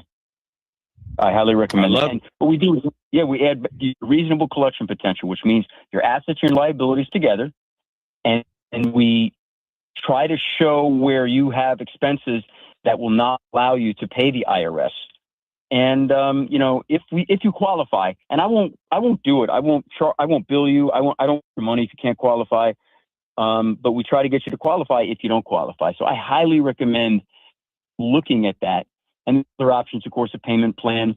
We can do, if you have penalties, we can do potentially file a FTA, first time abatement on that. But if you have more than one penalty, that's only for one penalty. If you have more than one penalty, we could write a letter to abate statutory civil penalties.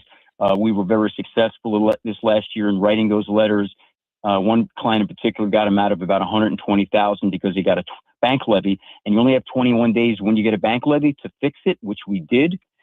And we did that by writing a letter to abate statutory civil penalties with an appeals agent. So there's a lot of things that can be done, but what you shouldn't do is sit on a letter. Don't just sit on an IRS letter, because it is going to get worse. It's like, the calm before the storm, they say. And you feel in a hurricane, it's like you're on the beach and that hurricane is, 100 miles away, but you feel the wind coming, you have the wind, but the hurricane is, and the wind should inform you, and it should notify you, hey, we got a hurricane coming here. We better take cover. We better do something, because at some point it's going to be so bad that it will be difficult, even for Fidelity and Associates, to get us out of this. So what's the difference between the way the IRS approaches an individual who may be delinquent on their taxes as opposed to a business? Or is there any difference? At the end of the day, are they just coming at you for the same thing? You owe some taxes. Yeah. I would say, yeah, it's pretty much similar. Very. The IRS, so if it's a business, first of all, business, an S Corp and a single member LLC and a partnership doesn't owe taxes. It's a pass-through entity, just so we're clear. An 1120, which is a C Corp, does owe taxes. So the IRS will expect you to file all your returns. If you're trying to do either a C Corp or an individual, you'll have to have all the returns filed. We know how to get you out of a levy, at least temporarily, if we get you on what's called an informal payment plan with a local agent. Okay, but there's really no difference. You just got to file all your returns. A C Corp is the only business entity. Well, there's trusts also. Trusts will also pay taxes. A lot of people don't have them, but if you do have a trust and it has more than $600, you are required to file an income tax return, $600 of income. If it doesn't have any income under statute, you're not required to file a tax return. Although if you have losses, we do recommend you filing. And by the way, that's another good point. Even if you're not required to file as an individual, you have losses, or as a business, you have losses, we recommend you filing, because you can carry forward those losses into future years and offset income. Can't carry back anymore. You used to be able to do that under the old tax laws, but you can't do that anymore. But you can carry forward indefinitely at least 80% of it. So we highly recommend you getting your returns filed, and then we can negotiate with the IRS either in a payment plan or with an offer and compromise. Mm-hmm. There you have it. All right, 591-1690. It's the number to call. You're listening to our weekly segment with Mike Fidelli. Fidelli and Associates is his company. You can give them a call at 708-991-2440 for all of your accounting needs. If you have a quick question you want to ask Mike right now, you can do that at 591-1690. Just kind of covering some of the basics. Those of you out there that are business people that need some advice, you may just need a little consultation. That's fine. Make the call, set up an appointment, and just see the benefits of having an experienced accounting firm part of your team. This is an opportunity where businesses have to take advantage of the tax code and make money. One of the ways that a lot of businesses lose money and ultimately wind up going out of business is because they don't have the capacity to keep up with their bookkeeping, right? They get behind, they get in arrears, they owe taxes, or they're not paying this, not paying that. And next thing you know, you never catch up. Don't get caught in that situation. Prevent it from happening by just spending a little money on the front end. You're going to make it all back on the back end, and you're better off.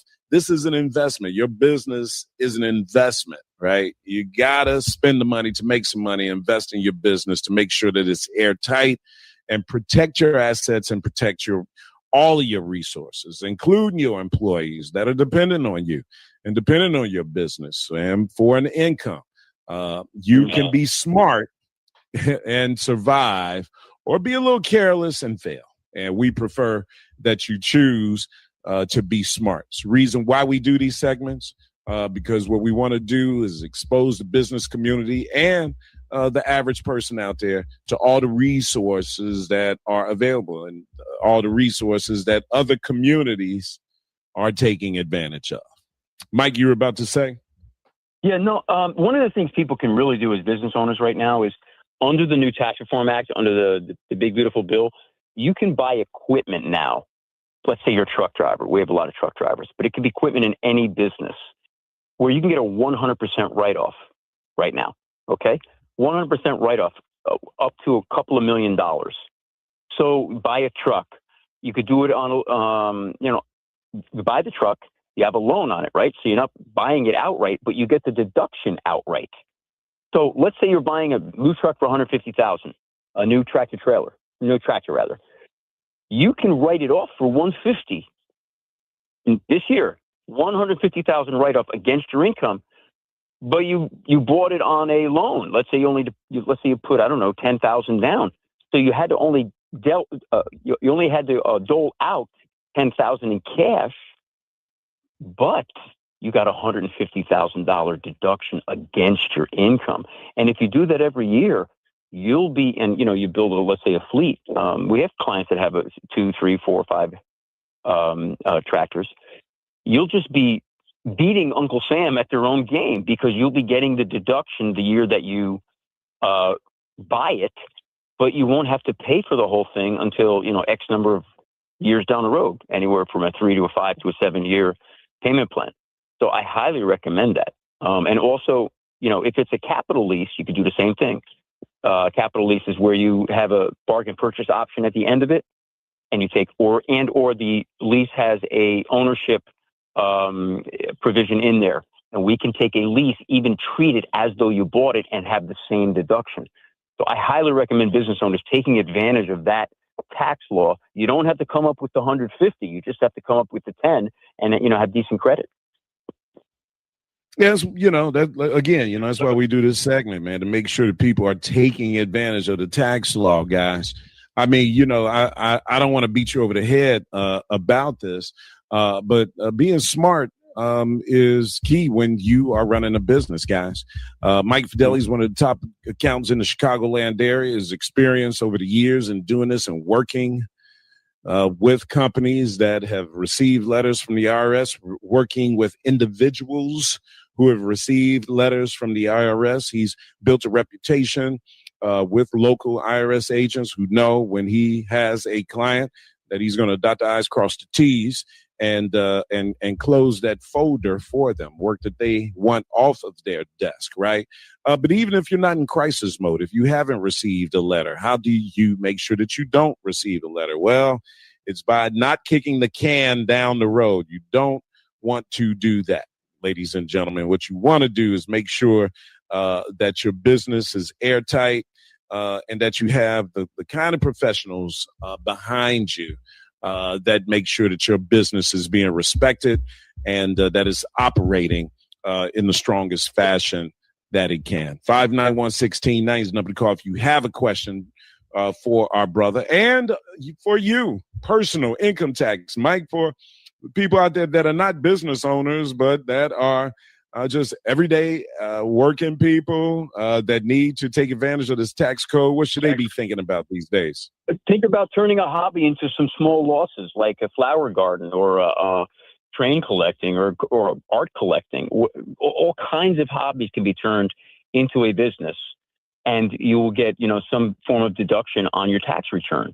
And we advise people to think about like what you do as a hobby that you could, create some very small amount of money you could put into, create like a TikTok account or an IG account and offer your services. And you'd be able to take deductions. You're treating it as a business. So these are not hard things to do, but you could save anywhere from, who knows, anywhere from $1,000 to like $5,000 a year, depending on your situation, depending on how many losses, what kind of hobby you're turning into a business. But that is something that people can do. I've said that many times. We have a client that does traveling, and she travels around and she goes to restaurants And she has a website, and she has a IG and a TikTok, and she gives advice about restaurants, and she charges a fee. Like, I think it's $9.99 a month. And she turned a hobby into a business. And at first she was reporting losses. Now she's making money. And so, you know, these are creative ways where you could either turn hobbies into a loss or eventually turn it into income. And now she's doing quite well, having just turned that into and it doesn't take long. After she's at a restaurant, she posts on her Instagram, she posts on her TikTok for the people that are subscribed to her account, and her Facebook and her website. Everybody subscribed to there. It's not expensive, especially $9.99. That's 10 times 12 is $120 a year. I mean, you could make your money's worth on that in like one night in Chicago, taking good advice as to where to go for steak, for example. You know? Okay. So you know what I mean?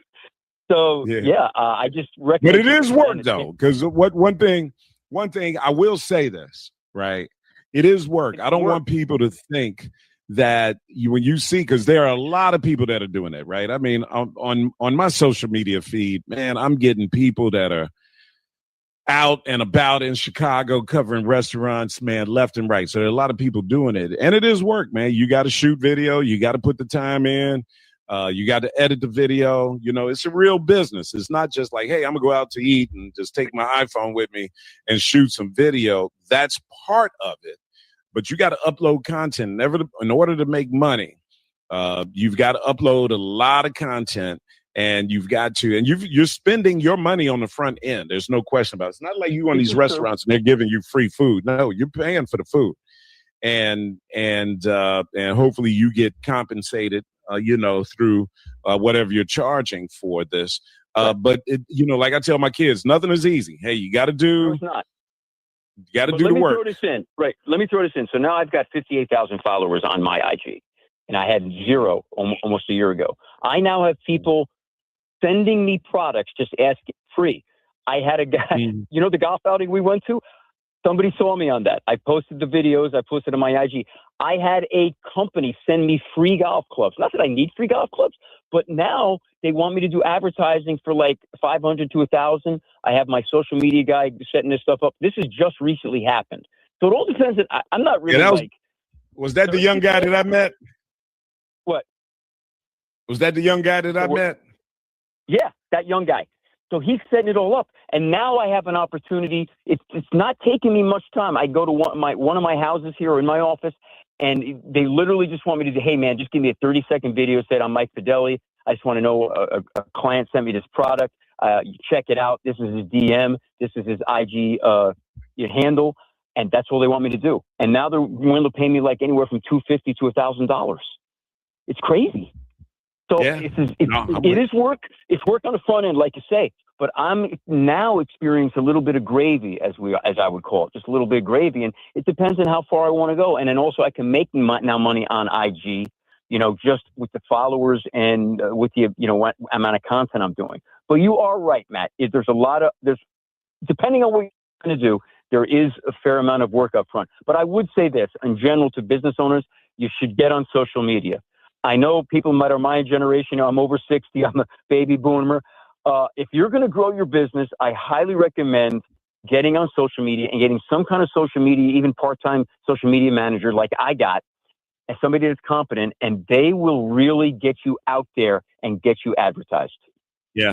No, I agree with that, man. I think, you're right. This generational gap when it comes to social media is interesting. I was talking to a guy earlier this week, and he was saying how, man, he was trying to make some reservations to go travel, right? And I was like, hey, man, all you got to do is go on their website and da-da-da-da-da. You can make a reservation on the website. I was talking about a hotel chain, right? I was like, go on their website, just put in where you're going, put in the dates that you're going to be there, and they're going to show all of the hotels that they manage in the area, right? And you can pick the one you want to pick, which one is fits into your budget. And it was like I was talking to an alien, man. It was like, oh man, I don't do all that. I understand. He was like, you know what he was like? Yeah, but he was asking me to help him. He was like, Matt, just get me a phone number I can call, man. I'm old school, man. I'm not going online. And I was like, it's real easy. This is all you got to do. And he was like, man, just give me a phone number, right? So I went on to the website, for the hotel, and I found an 800 number, and I sent it to him. And he was thanks. This is perfect.